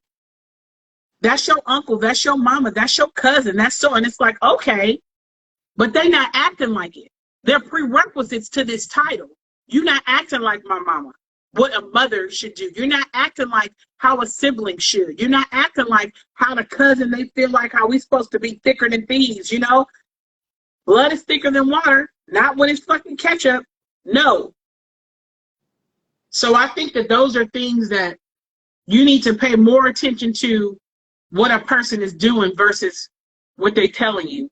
I don't even know how I got over there, because we were talking about growing through and going through. It's crazy because everything we talk about all just like falls into so many categories. You know what I'm saying? Man, relationship-wise, I can't stand it if I hear somebody, it's like, but he or she said. I'm like, what did they do? Exactly. What are they doing? Oh. Stop telling me what they told you. I can tell you we selling moon rocks in the backyard tomorrow. You buy them and you're going to be rich. If you show up, do I have the moon rocks? Call me. Try it. Try me at it. You know what I'm saying? See what I'm really about. If somebody is telling you they about that life, try them. Are you? Can I call you for a favor? Can I call you at 1 or 2 a.m. in the morning and you really about that life? Do you really want to hear what's going on? And if they not, it's nothing wrong with that. You tried it and they not about it. And you get to save your time and efforts and energy and understand they was just talking. They ain't about that. They ain't about the life. Cheers. So grow through it. Grow through it. Don't go through it. Cheers. Grow through it. Don't go through it. I kind of miss Arlo being here with us. You said, J. Lou said ketchup. Yeah, when they say blood is thicker than water. And I be like ketchup, because sometimes you get different variations of it. Sometimes it's hot, sometimes it's thick. It's like, yeah, and I'm saying it like, yeah, ketchup, whatever, because it ain't consistent. Yeah. Some bullshit, it's not consistent. That's what I meant in the reference, if you were asking me that. But cheers, man. Cheers. Elle, you can dive into your bowl. I'm on a roll. That was a mild topic for me, but I encourage you guys to grow. You gonna go mild. Just grow through it. Don't just go through it. Yeah. And if you don't want to grow through it for yourself, grow through it for somebody else. You're gonna be an elder someday, hopefully. So you want to have some knowledge to give to somebody else. You over there talking about at 60. And to a 20-year-old girl, I don't even know either. I was just going through it, girl. I don't even know. They'd be like, damn, how did you sustain this long? Oh no. Have some knowledge to go with that age. Right. I want to have some wisdom to go with the actual physical age. I want to put somebody with some real stuff where they be like, damn, she put me on. Like, and it made them better for it, you know? J. Lou said, Mom, I guess we've been hot. We've been too hot for you, J. Lou? Dang, I can't even make out the bottom of this. It's been so crumped up for weeks now. I see the main topic of it, but it's the notes I be writing. Well, pick another one. If you can't, pick another one. It's the main topic I know, but it's like, you know, I be writing notes on my stuff too, like little highlights, but it don't matter. So this one is the year of being selfish. So it's about setting boundaries. So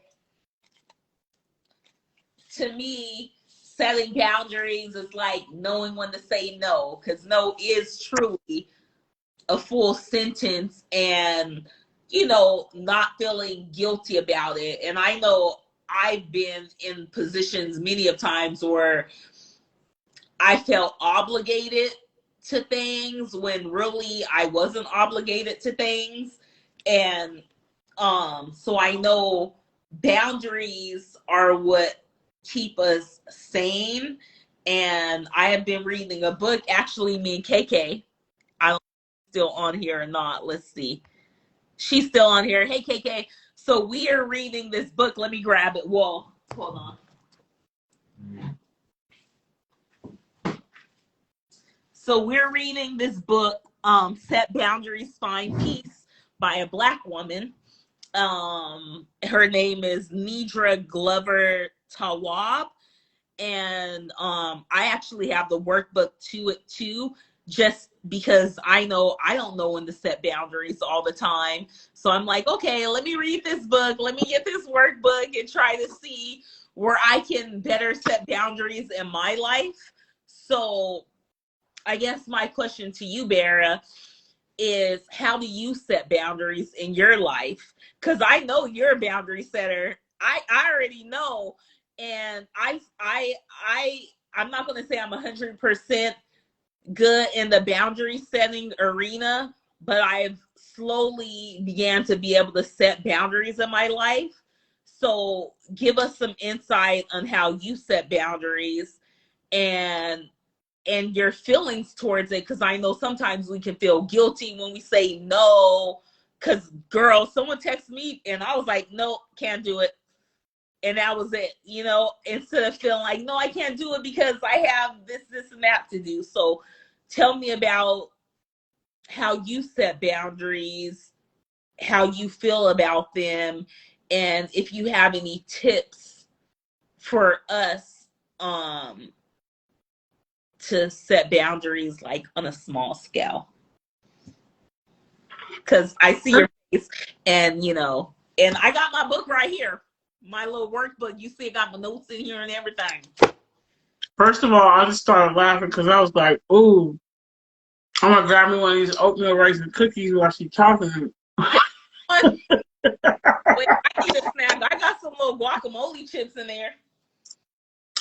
This for Josiah. Baby, what you doing?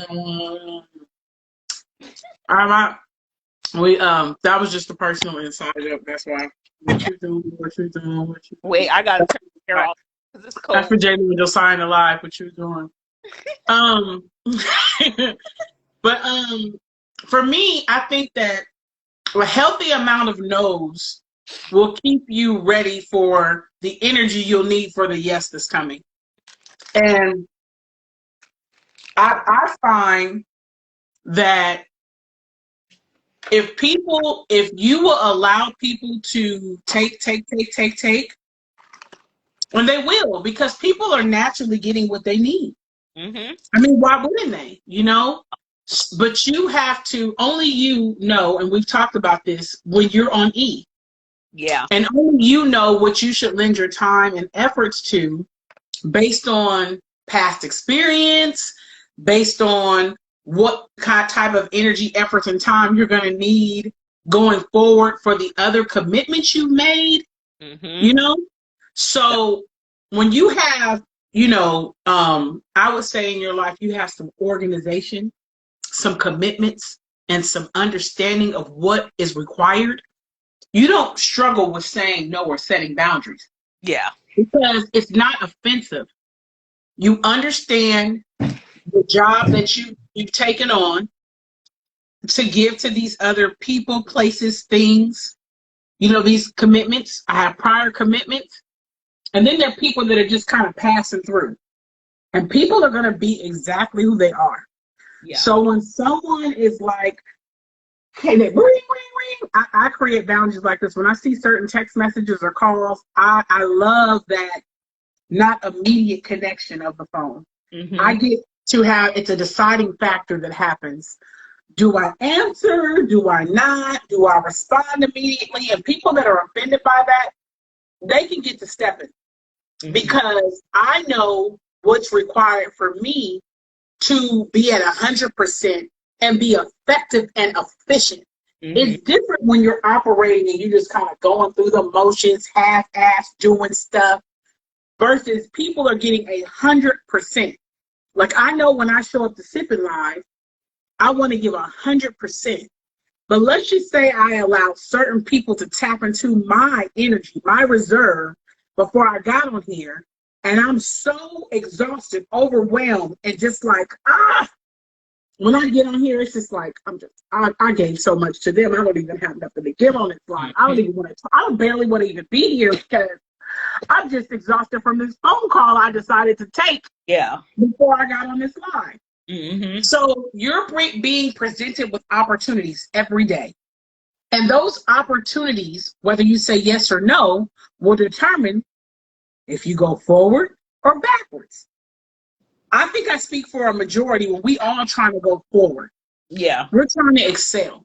So there's certain things that I have to prioritize where I kind of know what that's going to be about, so I'm not about to give that time right now. Yeah. Or that's an immediate matter. Let me jump on that right away. And when you start differentiating between those things, and also people, because, man, people will be exactly who they are. They will steal your time, your energy, and everything, and feel nothing about it. And you can't be mad because they're just being who they are. They're seeking help, assistance, a shoulder to cry on, an ear to listen, some financial funds. They out there on the hunt. So I can't get mad at you for being who you are. That's like the whole joke of the scorpion and the swan when he said it's in my nature. I'm sure everybody, if you haven't heard it, tap in and say you haven't, I'll tell it. But the whole joke of the scorpion and the swan, and the scorpion was like, you knew it was in my nature. That's who I am. So there are people that you've been dealing with for a while, and you know what type of energy, effort that happens when you have interaction with them. So you know whether that's a yes or a no immediately. Now, you being kind of bitch made about it, and I can't say it no other way. You got to talk to yourself like you being bitch made right now. Because you don't want the blowback of them feeling some type of way because you didn't say yes to whatever they wanted. When you know you got other things, other irons in the fire, and for them to really happen, to make it happen, they require this type of energy, they can be offended. Because 9 times out of 10, somebody that's coming and taking in that capacity don't care about that. They have no understanding. They don't desire to. So they're going to be mad about that no. When you start really delving into it, if you tell somebody no, you know what I'm saying? People that really rock with you have an understanding where it's like, I already know if she could, she would. You know what I'm saying? They don't take it so personal. The selfish part of it is you get to really see it. When somebody don't care about what you got going on, they're coming in with the agenda, and it's like, you're going to give me what I want or not. And if not, I'm with the smoke. It's a problem. And you need to be like, be with the shit, the smoke, whatever, but I'm telling you no. Goodbye. And it's okay, because hopefully those people will exit stage left out of your life. That's how I rock with it. People that are supposed to be there have a clear understanding of who I am as a person, and they don't take it personal. Because if I say no, that means I really can't do it. Because if I can, I will. But also, a lot of people don't want to say yes to shit because they've been doing the same thing with somebody, and they just don't want to really, like, you know what I'm saying, like stand up and be like, I don't want to keep doing this funky ass dance we're doing. Mm-hmm. That's the problem. Most people are in these really whack, you know, commitments, not just relationship, but it's like, that's my home girl. That's my homeboy. We was in school together. That's my cousin. That's my grandma. Like, you're in bondage to these titles, and you don't feel empowered to say no because you in bondage to a damn title. But their efforts don't exemplify with the title, the weight of the title, and that's not cool. Mm-hmm. So why should I keep being at 100% and you get to operate 30% low level, and I keep showing up, exhausting myself, getting nothing back? It should be a two-way. Iron sharpens iron. Mm-hmm. So I gotta. Those are the ways I start differentiating between when I'm gonna say no. It's real easy for me. No. And I don't care if you're mad, because you're not assisting me in being better and elevating or attaining the goals that I set out to get. You're here to take from me. You're a taker. You're a hitchhiker, a hijacker, and I don't need it. Get to stepping. So I think the more no's you get, you kind of clear the room. You get to see who your solid, you know, like riders are. You get to see who's gonna be there with you for the journey, the long haul. So give out them no's wholeheartedly, because them no's will help you see who's really rocking with you. But the more you keep playing games, and I don't know, and I don't want to ruffle no feathers, I don't want to upset nobody, you're only holding yourself back. You're holding yourself back, because they gonna keep being who they are. They gonna keep coming and taking. That's like allowing somebody to drive a Lamborghini every day. They can't afford it, won't do the maintenance. They just get to keep running the streets with it and bringing it back to the damn carport or the garage, and don't have to have no responsibility. They would keep doing it. Why not? It's a Lamborghini. It's an Aston Martin. Why not? So you need to treat yourself as such. You are high level. You know you're an asset. You know you're going to come and give in this capacity. You know when somebody locks you in, the kind of efforts, understanding, support, you know what I'm saying, burning the midnight oil that they're going to get from you. So fuck that. It's worth it for me to be like, nope, it ain't happening. And if they don't like it, bye. Hit the road, because they weren't going to stay anyway. They're there to take. It's not a two-way street. People understand when it's like, I can't this time. You know, maybe I could do that.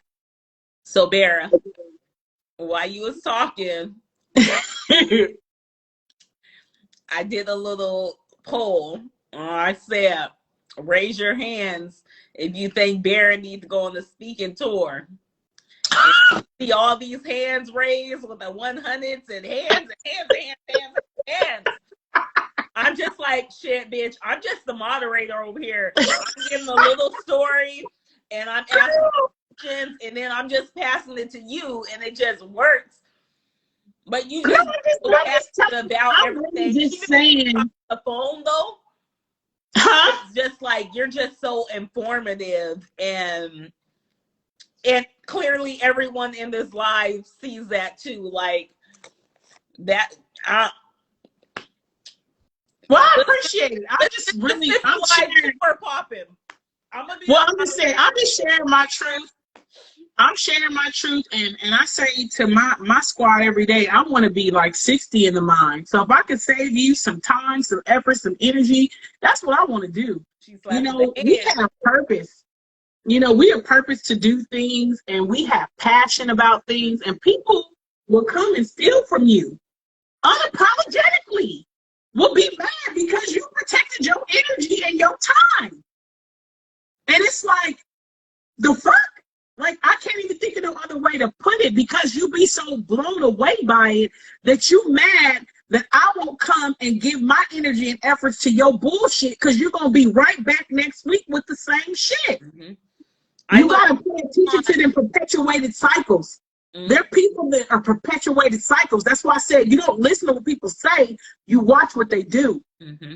You'll be on that same phone call next week, and the same phone call the week after next, and the same phone call. And it's like, when you gonna come out the Twilight Zone?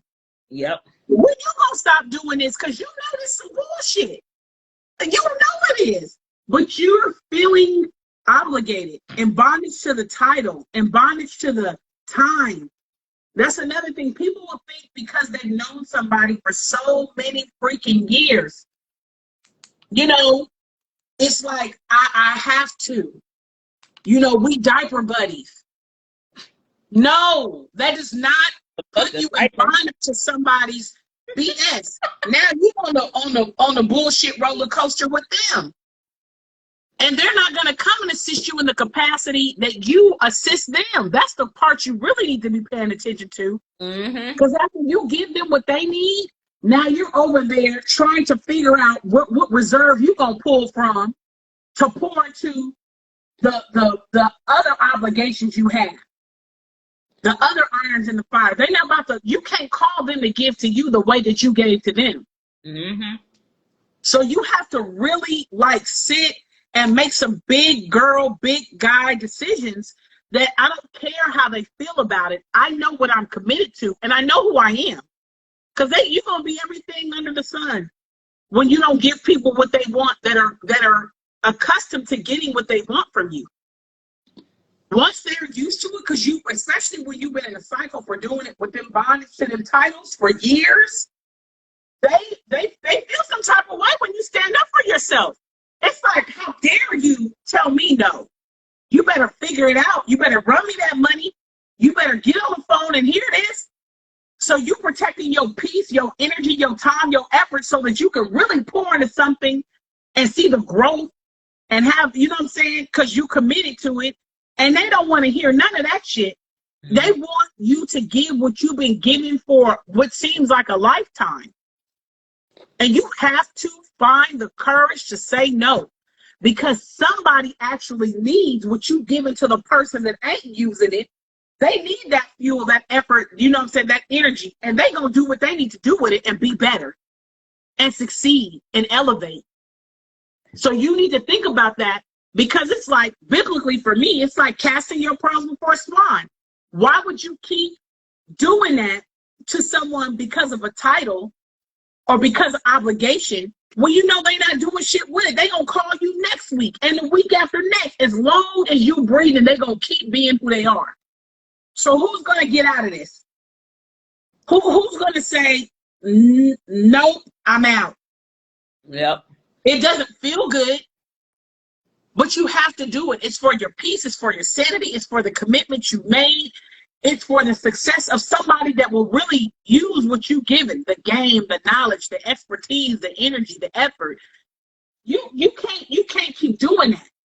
So those are the things that assist me. I mean, the initial question was like, how do you do it? I do it like that because I'm like, you ain't gonna do no with it. I'm on some jail felony. I can give it to you, but what you gonna do with it? Nothing. But what? Yeah, what you gonna do with it? Nothing. Boy, don't nobody know about that. That's that. Nothing. You're not gonna give nothing. So why would I keep doing that? What you said earlier, definition of insanity, doing the same thing over and over, expecting different results. Why would I keep pouring into you? Whether you want money, you want me to listen, you want me to show up, you just want me to be present because you need it, because of the title, because you're my family, because you're my best friend, because you're my mate. Fuck that. You killing me slowly. We're going to talk about that on another live. I'm here to age gracefully, not stressfully. I want to be like wine, getting better with time. You're not about to have me looking like the Crypt Keeper. That's not about to happen. So that's where I'm at with it. Boundaries for me, saying no, is because I already know what it's going to do to me, and it's unfair to somebody that really needs what I have to give. So if you won't do it for yourself, do it for somebody else, because somebody needs what you got. So you want to keep wasting it on somebody else? Shame on you, because somebody needs your wisdom, your energy, your effort, your time, your knowledge, your presence, your support. So why would you keep wasting it on somebody that's showing you they're not never trying to get better? They're going to keep sucking the fucking life out of you as long as you let them, and you got to break that cycle. That's my 2 cents on it. Josiah has a question coming in. J. Lou said, like Wale said, your sandbox friends will give you the dirtiest exchange. Facts on facts on facts on facts. That part. What's your question, Josiah? Sorry, I'm munching on my chips because I got work in the morning. I got to get up at 4:30. You said, don't nobody know about that. I said, I do. Oh, okay, Josiah, my bad. Oh, jail felony. Well, what? That's right. Gonna do with it? I can get to you, but what you gonna do? That jail felony is old school. For us. Well, what? I'm just like, how many people in the live know about jail felony? That's why I said I'm such an undercover, like, I love the Lord. I love God. I'm not religious, though. I know scripture. I have an understanding of it. I'm not religious. I have relationship. I have an understanding, of having a relationship with God. But I'm sure it probably trips some people out when I be like, jail felony, money bag, yo, all that. Oh, yeah. Can't lie, not me. I'm gonna have to put you up on that, J. Lou. That J.O. felony, that beat. I want to get where I can play. I've gotten so. All right, lady. Okay, we got some J.O. felonies in the house. Okay, you know where you would have heard it too, but I think on Set It Off when, yes, rest in peace, Coolio. He was from that group. Yes. Man, 59 is young to me. She said, I got time today. I think you guys on Set It Off, remember when Queen Latifah, anybody that's seen it, she steals the car? But I think she puts on Pistol Grip Pump on my lap at all times. But that's not jail felony. That is, you guys, who is the person that sings that? Because that song go. Dun, dun, dun, dun. Matt, no, it's not Volume 10. Who is it that sings Pistol Grip Pump? But the jail felony is, I think I heard, well, I don't know if he's from that group, man. I think he's still, not from that group, but, back in the gap. It's like if we say Nate Dogg and stuff. You kind of know, when you know. Rage Against the Machine? What is his name? No, that sings Pistol Grip Pump. Is it Volume 10? It's Volume 10. On my lap all the time? Yeah, it's Volume 10, huh? Pump, pump. That's who it is. Because I had it right because Mac 10, I grew up in his era too. So Volume 10. Yeah, I said it. No, it was right. Yeah. And then they put it in the comments. But yeah, jail felony, Mac 10. Who's my other guy? Oh my gosh, I'm having a brain freeze. He's with Mac 10 and Ice Cube. What is his name? Dark skin with the beard. It's gonna bother me. Hold on. You guys, who's the one that's with Mac 10 and Ice Cube? And he's got the mustache. No, not Nate Dogg. It's the other one. Freaking fire. Like the lyrics are fire. What is his name? Oh gosh. No, it's not Corrupt. Exhibit? No, he got a whole album banging. Orangey? He does the C walk. Dub C. It's Dub C. Da da da da da da da da. Yes. Dub C, Mac 10, and Ice Cube. West Side Connect. One Side Connect? Yes. So that's why I said I have I have relationship. It's not religion because I listen to all of it. I love music. Yeah. Thank you for joining us, Lady Justice. I just saw someone come in. Down. Your tag.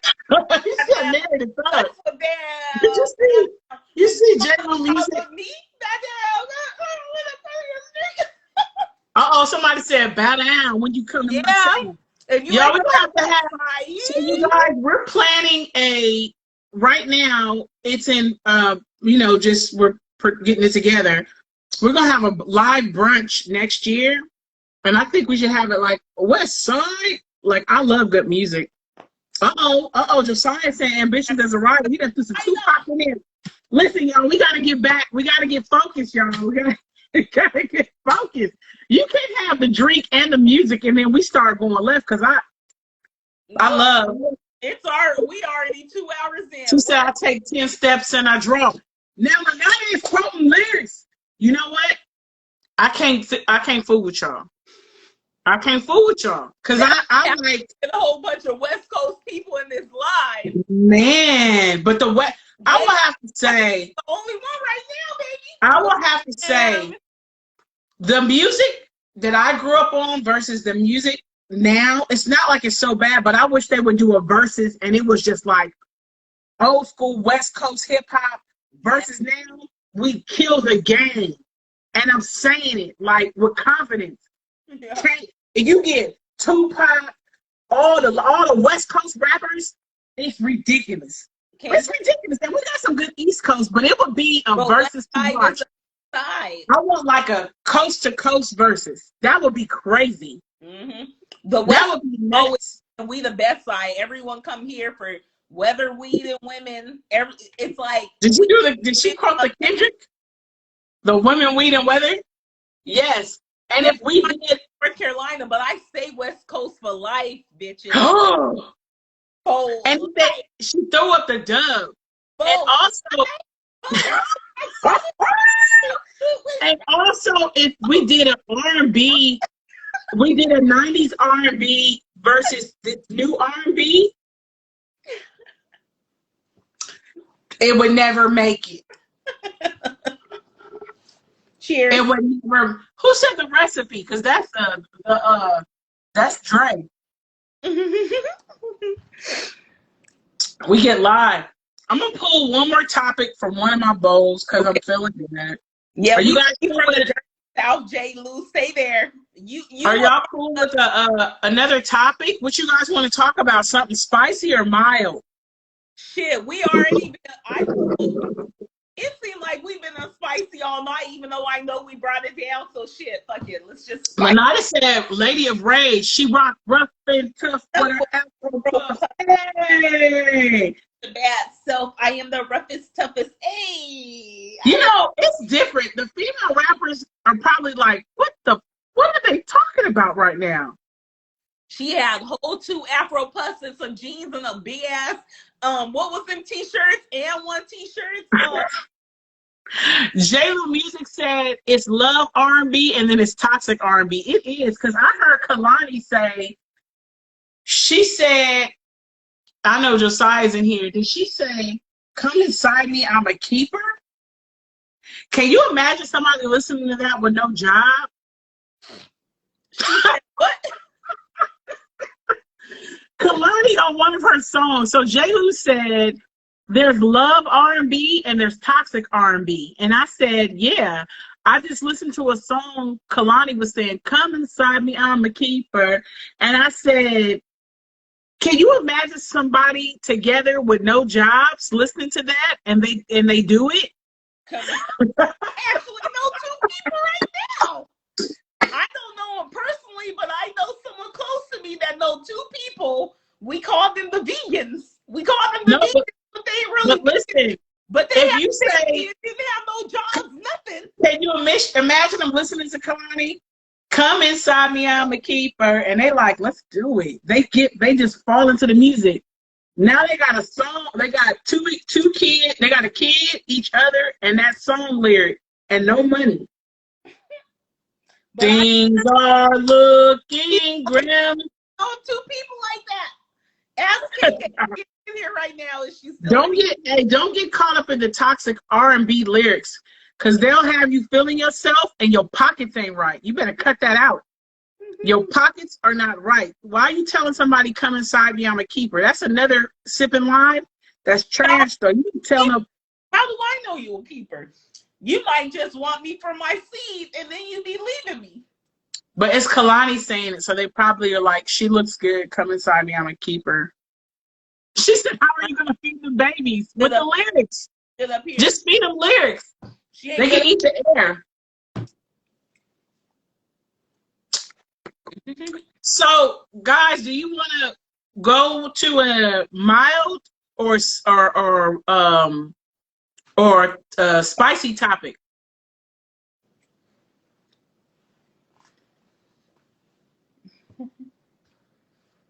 I'm a pick. I don't see anybody saying anything. She said, "Well, I can't."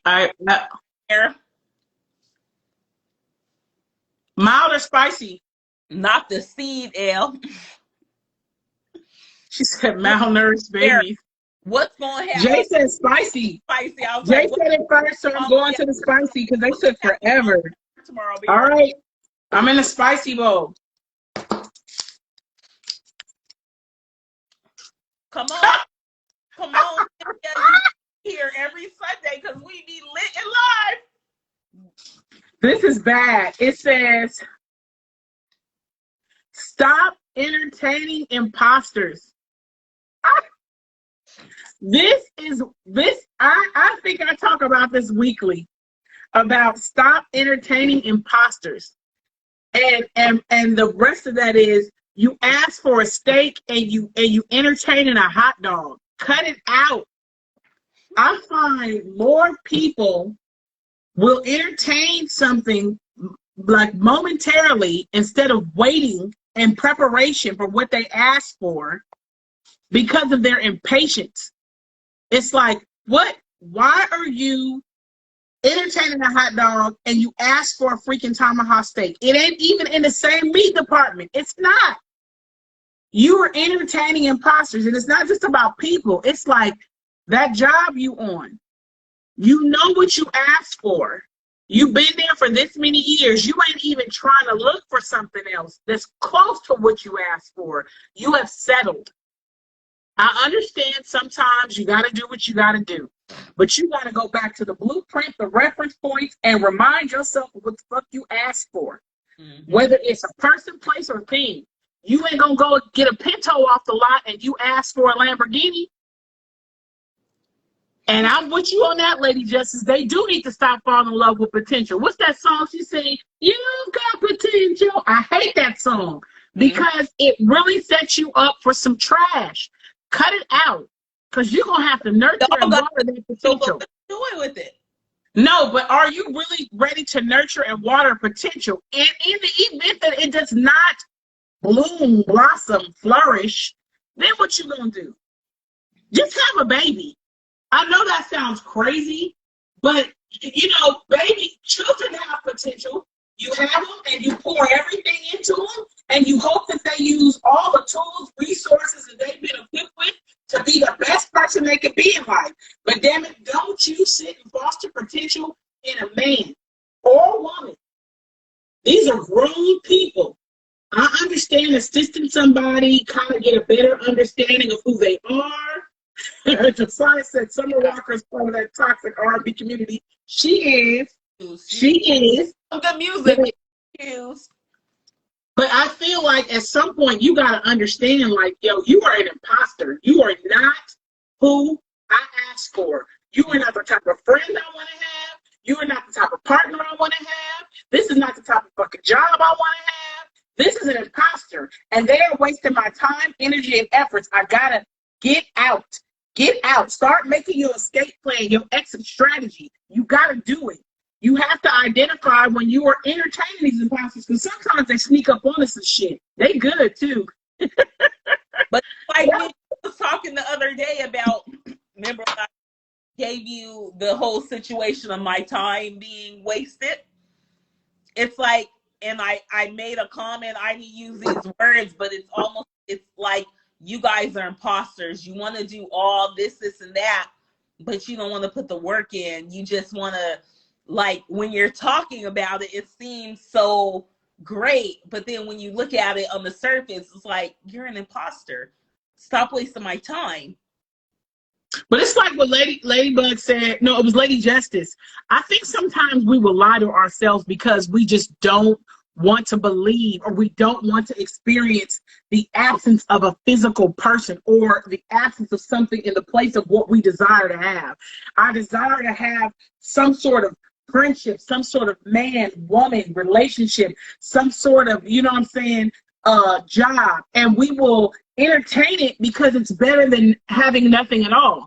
But when you really realize you ain't gonna have shit at the end of the time you wasted anyway, so why not cut your losses and stop entertaining these imposters? It's crazy. It's ridiculous, especially when you can identify them from a mile away. Sometimes I'd be like, you know what, that was a good one. They got you. They got you. They lured you in with the benefits and, you know, the job requirements and the vacation time. It sounded good, and they got you in there, and you working, got you working day and night. But now that you kind of see they pull back the curtain a little bit, it's up to you to make you got some explaining to do or some decisions to make. Now you can go in and be like, you told me that this was gonna have this, we're gonna have vacation, we're gonna have that. And that's not what I'm having. I'm not feeling loved and appreciated at this job, you know? But if you feel like there is no platform or space or created for you to voice how you feeling, and they like, yo, this is what it is, this what it's gonna be, and if you want a job, get to it, then you need to start making your escape plan, your exit strategy. It ain't nothing for us to talk about. I feel the same way in relationships. If a man or woman keeps showing you this is what it is, why are you still talking about it? Why are you still having dialogue about it? This is now you hoping to tap into some potential your ass ain't even seen for them to get a clue and be something that they have not exemplified in any capacity. You wishing on a star at this point. You're like, Hades kind of came by and I'm wishing. Why would you do that? You got to look at what people show you, whether it's a person, place, or thing, a job, a family member, a relationship, a friend. I'll go in a friendship. People give away the title friendship so easy. You got to earn that with me. You got to earn friendship. That's friend. No, that's a work acquaintance. You've been working together for some years and you don't know what else to call them. Call them by their name. Stop saying that's your friend. I think you my only friend right now, Bear. I think you my only friend right now. Yeah, but I said that's Keisha. We work together. Listen, that's Keisha. We work together. It's so easy to get them intertwined. No, around them so much, but it's like, nah, bitch. They gotta earn it though. Yeah. You guys be stingy with your friendship titles. Bestow that title upon them. Like, I knight thee, I friendship. You are a friend. Knight them. Yes, knight them. They got to earn it. Just like a man got to earn the title to be your man. Wine glass. I knight. Yes. Just like a man got to earn a title to be your friend, or a woman has to earn a title to be your woman or your girl, whatever. A friend needs to earn that title. Stop giving away. That's my friend. That's my BFF. Did they earn it?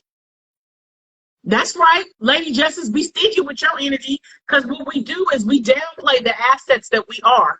If you don't know nothing else, you know what you come to the table with. You know if you a ride or die. You know if you're going to be burning the midnight oil. They can call you. They can get money, time, effort, energy, support. They know that. So you need to be like, let me watch you for a little bit and see if you about that life. How long should you give your time? To be honest, J. Lou, you can pretty much sum people up quickly, but it's how much time you're willing to give to it. I don't got a lot to give. I don't have a lot to give. Time is money, money is time. And time is more priceless. I think that time is worth more than money. And she's right. Ladybug says it's not hard if you know who you are. You're right. When you understand the type of person you are, the type of value you add, the type of support, like when you be like, I'm dope in real life, then you don't just give away who you are. You don't just allow people in your circle. You don't just allow people to call you friend and you call them friend. It's like, what if they exemplify? They do more requirements for jobs than we do for giving a title friend. Mm-hmm. You jump through hoops for employment. I don't care if it's for 4 hours, 1 hour, 6 hours. That time translates to a lot of money. You know what I'm saying? Like the stuff that we discuss and the stuff that we do through in our phone conversations, that adds up to money. It does. We don't waste each other's time because we understand the value of time. So when we do talk to each other, it's always value in our conversation. So that's why you have to make sure when you're talking to people, it's value in conversations. Yeah, when you're talking to certain family members, like you're just checking in on them. But after you hit that 15-minute mark and ain't nothing else being talked about but garbage and low energy stuff, that's when I gotta go off. Like we ain't got time for that. Like I'm checking on you. How you doing? How's everything? Blase, blase. But I don't want to hear about none of the other negative stuff because I got time to do. Because then when that comes in, are you paying me for my time? Because it's not click, click. And it's not even paying you monetarily. It's paying you in the exchange of energy and effort. Are we elevating and iron sharpen irons mentally? Did I get off the phone feeling fulfilled? Like I, have some more insight on some things I was thinking about in the direction I was going in. And you feel like that too. And I just feel refueled, reset, refreshed. It should feel good when you get off the phone with like-minded individuals. I don't want to skip over this. Arkansas Barbie said I cut people off quickly and don't feel bad about it. And you shouldn't when you know what you come to the table with. J. Lou said I have a problem with that because I get stuck in that they have potential phase. What I want to say to that is you can't want it more than somebody else wants. Exactly. If you see greatness for me, but I don't see that shit for myself, you have been sold a bullshit pipe of dreams. You are stuck with a bag of bullshit. No, if I can't see greatness for myself, you can't will it for me. Like so you could be looking at after a while, potential gets old. Yeah, but you could be looking at someone saying, but they got potential. But if they never see that potential and greatness for themselves, you're going to be working a lot. You're going to be burning the midnight oil a whole lot because of a lot of the untapped potential you see that they don't see. So you're trying to convince them that there's somebody that they don't even feel they are. Back to put your expectations for them. Don't hold your expectations higher for them. I used to be like that. Oh, yeah, I see. Okay. But yeah, like. I feel like it's so unfair and it's so unevenly weighted. And it's back. I think it was Ladybug or Lady Justice said it, whoever said it about when you know who you are, take the time to really get to know you. Understand what you come to the table with. So many people now have all these prerequisites of what they want, but it's like, are you that? We talked about that last week. Are you the friend you're looking for? Are you the person you want to date? You know what I'm saying? Are you the employee that you want to fucking have for your company? Are you even thinking about being on that level of, some people be like, I never thought about having a company. That's cool. But what I'm saying is, if you wouldn't hire yourself, if you wouldn't date yourself, if you wouldn't be a friend of yourself, you got some shit you need to work on. So once you get your ducks in a row and you get all your shit together, then you can start actively having an understanding and tapping into people's potential. But most of us are on some half-ass shit and we trying to help somebody with some untapped potential and we're not fully having an understanding of who we are and what we come to the table with. So it's some bullshit all the way around. So I just feel like when you know who you are and what you come to the table and how dope you are, it's not arrogance. It's an understanding of I add value to whoever I connect with in whatever capacity, be it friend, lover, I'm an employee. They're going to grow because of me. It ain't about, oh, I want to work for this company. It's I add value to this company. Oh, I want to be in friendship with you. I add value when we become friends. Oh, I want to be in relationship with you. With me on your arm, you going to soar. We going to go get it. You're going to elevate. When you have an understanding of who you are and like I'm dope in real life, then you won't just entertain imposters and shit. You won't be dealing with half-ass jobs, people, places, things. You're not going to do any of that. You're going to be like, no, next, like they do in interviews. Thank you for coming in. We'll be in touch. Your name? Thank you for coming in. We'll be in touch. That's how you gotta do it. Y'all need to be giving out whole friendship applications.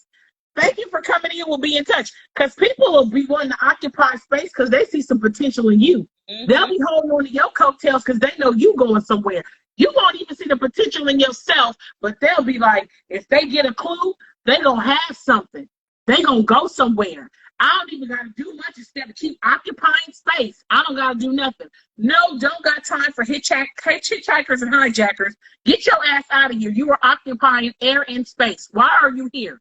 What is your purpose as exhibit say non-service? Why are you here? You need to understand why people are occupying spaces in your life. If I'm just sitting here and I add nothing to you, I just call you and we talk about nothing. You can't call me for nothing. Not a pot to piss in nor a window to throw it out of. I'm just here. They need to go. And don't feel bad about it. It's not assisting. You ain't helping them and they ain't helping you. Y'all are just there. Iron should be sharpening iron. You should be helping your friends be better as they helping you be better. In a job, you should be elevating or having an understanding they value you as an employee and you value working there. As a spouse or girlfriend, boyfriend, I know what she comes to the table with. That's my girl. And vice versa. That's my guy. When you got to think about it too long, we'll get back to you. We'll be in touch. I don't even know what the question was that you asked me, but I think I answered it. You did. I don't even remember. It was your card. I think I did entertaining imposters, but yeah. That's what I love about our conversations. Everything just aligns. We be touching on stuff from the first week to the second, third. This is our third weekend. Everything just aligns, and it's like we're building on and building on. But to be honest, I think we covered a lot tonight. We got off to a good start with your PSA and our community here. I don't know what we call y'all, our sippies. Sipping live. Everyone's engaging and it's been like amazing. Y'all were hitting in this live. Thanks, J. Lou. I mean, we tried to hit in every single live and we tried to just be as transparent and give our own personal experiences. So I hope you guys are enjoying this. And we hitting on 2.5 hours, girl. No, we're going to wrap it up. I think God told me to stop because all the power just went out of my house and I'm nowhere near Florida. I just saw the light go dim. Yeah, I mean, and let's have all our prayers. Yeah, let's just have all our prayers and energy go out to the people in Florida, man, that are dealing with that type of stuff. That's horrible. Man, I just hope that, because I told you guys in the beginning, I have relationship and I would not want any of us to be in that type of situation and not collectively be on one accord, sending all our positive energy and prayers towards those people, just, asking that God come and bring them all the resources, assistance, help that they need. That's got to be traumatic in itself, no matter if they do live there. We get it. You expect the weather, like that's us expecting earthquakes here in California, but if it happened and it was just a disaster, it doesn't still make for, not sending your positive prayers and energy. Yeah. So positive prayers and energy to those people in Florida and North Carolina that are experiencing that. I'm just believing that God is going to send all the resources, help, and comfort that they need during this time. And I really enjoy our Sipping Lives. I really, really do. I hope that you guys are. And I'm so grateful to live in a high rise. Not to be crazy like that, but I'm so grateful to live straight in downtown in a high rise. So you might. I'm speaking that. Y'all, I'm speaking that on Elle in the line. She might be switching coast at some point. Yeah. Lanita, she might be switching coast. All we have to deal with was the rain and the wind hitting the window, Ladybug said, experience the horrible weather, but I'm Lady, grateful that I live where I live, and we have been well, because I know Lada Plug had asked about knowing that we were in the area of Ian. We're good here where we live. is it Ladybug or Ladybug? I don't want to pronounce it. I don't know. I wasn't sure. Ladybug. But she said, is y'all up in there praying? Ladybug, I'm always praying. I stay prayed up. I stay in communication with God always. And the light, I don't know why the light went out. It just went. It just randomly went out. I mean, I think it was just like a little outage or something, maybe from the wind. We're in California, but I'm forever in communication with God. That is my source. He knows. He created a clown. That's the view. He created me. Let me just give y'all a little view. Not to be that person, but it's a little dark, but I got a little view here. You know what I'm saying? I manifest that shit. Just saying. Look it. Next week we'll talk about Master Manifester L. Talks about how she manifested the high rise. Yeah. No, I manifest that shit, but it's nothing. It's light work, know. Yeah. I will say though, I stay praying. For some people, prayer is literally, physically on your knees and asking God for stuff, but I'm in constant communication, talking to God about things and having an understanding and what should I do, and giving me discernment. You will hear this 1,000 times if you tune in again, that I have relationship. I am not religious. And I have a topic we'll hit at some point when it comes up in the bowl: religion versus relationship. Because I'm not religious. I have a relationship with God. I love the Lord. I couldn't be here without him. And he made me just like this. And it's specifically for a certain group of people and not for everybody. But who I'm for, we're going to go get it.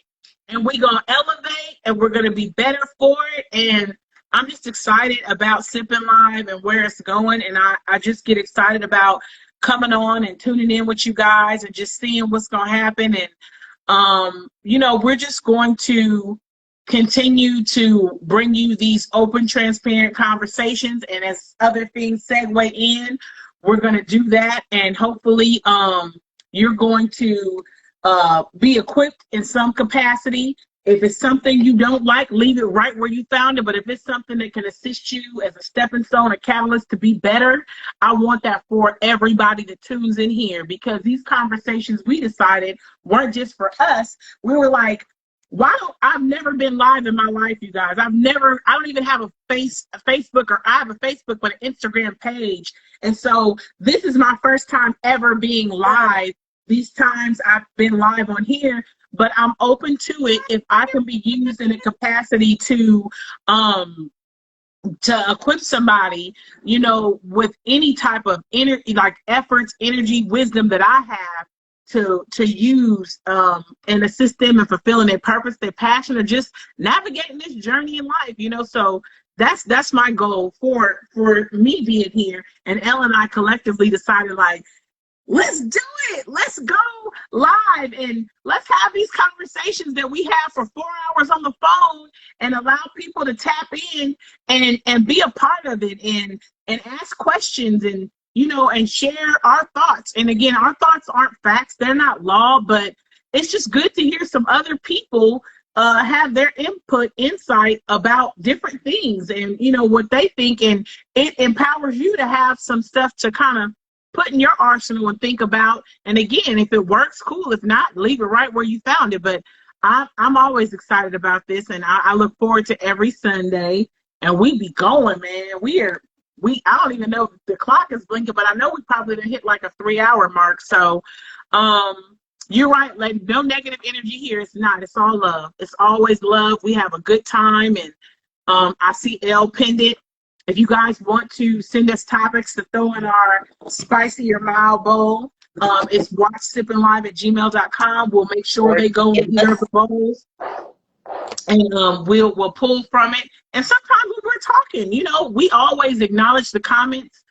They're manageable right now. We believe at some point, I'm forecasting that it'll be going. It'll be a lot of comments in there. But while we can, see you guys and we can talk to you directly, let's do it. Let's do it. So if you throw something in there, we acknowledge those comments and we talk about it. It's nothing here that we can't touch on or lend our energy, effort, or just life experience to. So I'm with it, So thank you guys for tuning in. And I look forward to next week. We'll be here every Sunday, 4 p.m. Pacific Standard Time, 7 p.m. Eastern Standard Time, with pouring up our bottles and raising our glasses and engaging in another transparent conversation that segues into some other crazy stuff. But it's always a good time. So I hope you guys had a great time. We're going to go ahead and get off of here. Follow us on YouTube where you can watch the replays, and make sure you follow us on TikTok. Watch Sipping Live so you guys can see our snippets and just, be over there. If you like what we're doing, share our profile, comment, and let's just start the conversation. But we definitely appreciate you guys being in there, and just follow us on our socials. And again, like Bear said earlier, we're planning a Sipping Live brunch next year in 2023, live in person. So, and we already know it's going to be on the West Side. Since we've been talking about the West Coast a lot tonight, I'm coming back home and we doing this thing. And when I come home, you know how it be. No place. You told them about the I'm glad you said about the YouTube. So if you tuned in for the first time tonight, you can go to YouTube, our YouTube channel, watch Sipping Live, and see the other Sipping Lives we had, and hear what we talked about. She said, "Raise your glass high." Yes, raise your glass. And just follow us on the social medias. We'll be here every Sunday. And just doing what we do. Yes. She said, you're moving back. I don't know. I don't know what I'm doing, but we gonna see how life just goes. I do what the universe tells me. I flow with the universe, and that's all I can do. I flow with the universe. Y'all know me. I flow with the universe. Well, thank you guys for tuning in. And again, if you want to get in contact with us, watch sippinglive@gmail.com. Shoot us any questions, concerns, suggested topics that you want to have in the bowl. We'll put them in there. Mm-hmm. Check out our other ones, as Elle said, on our YouTube. Watch Sipping Live, the other previous ones, if you missed it. And thank you for tuning in tonight. And she said, raise our glasses. Cheers. Have a good night, everybody. Bye.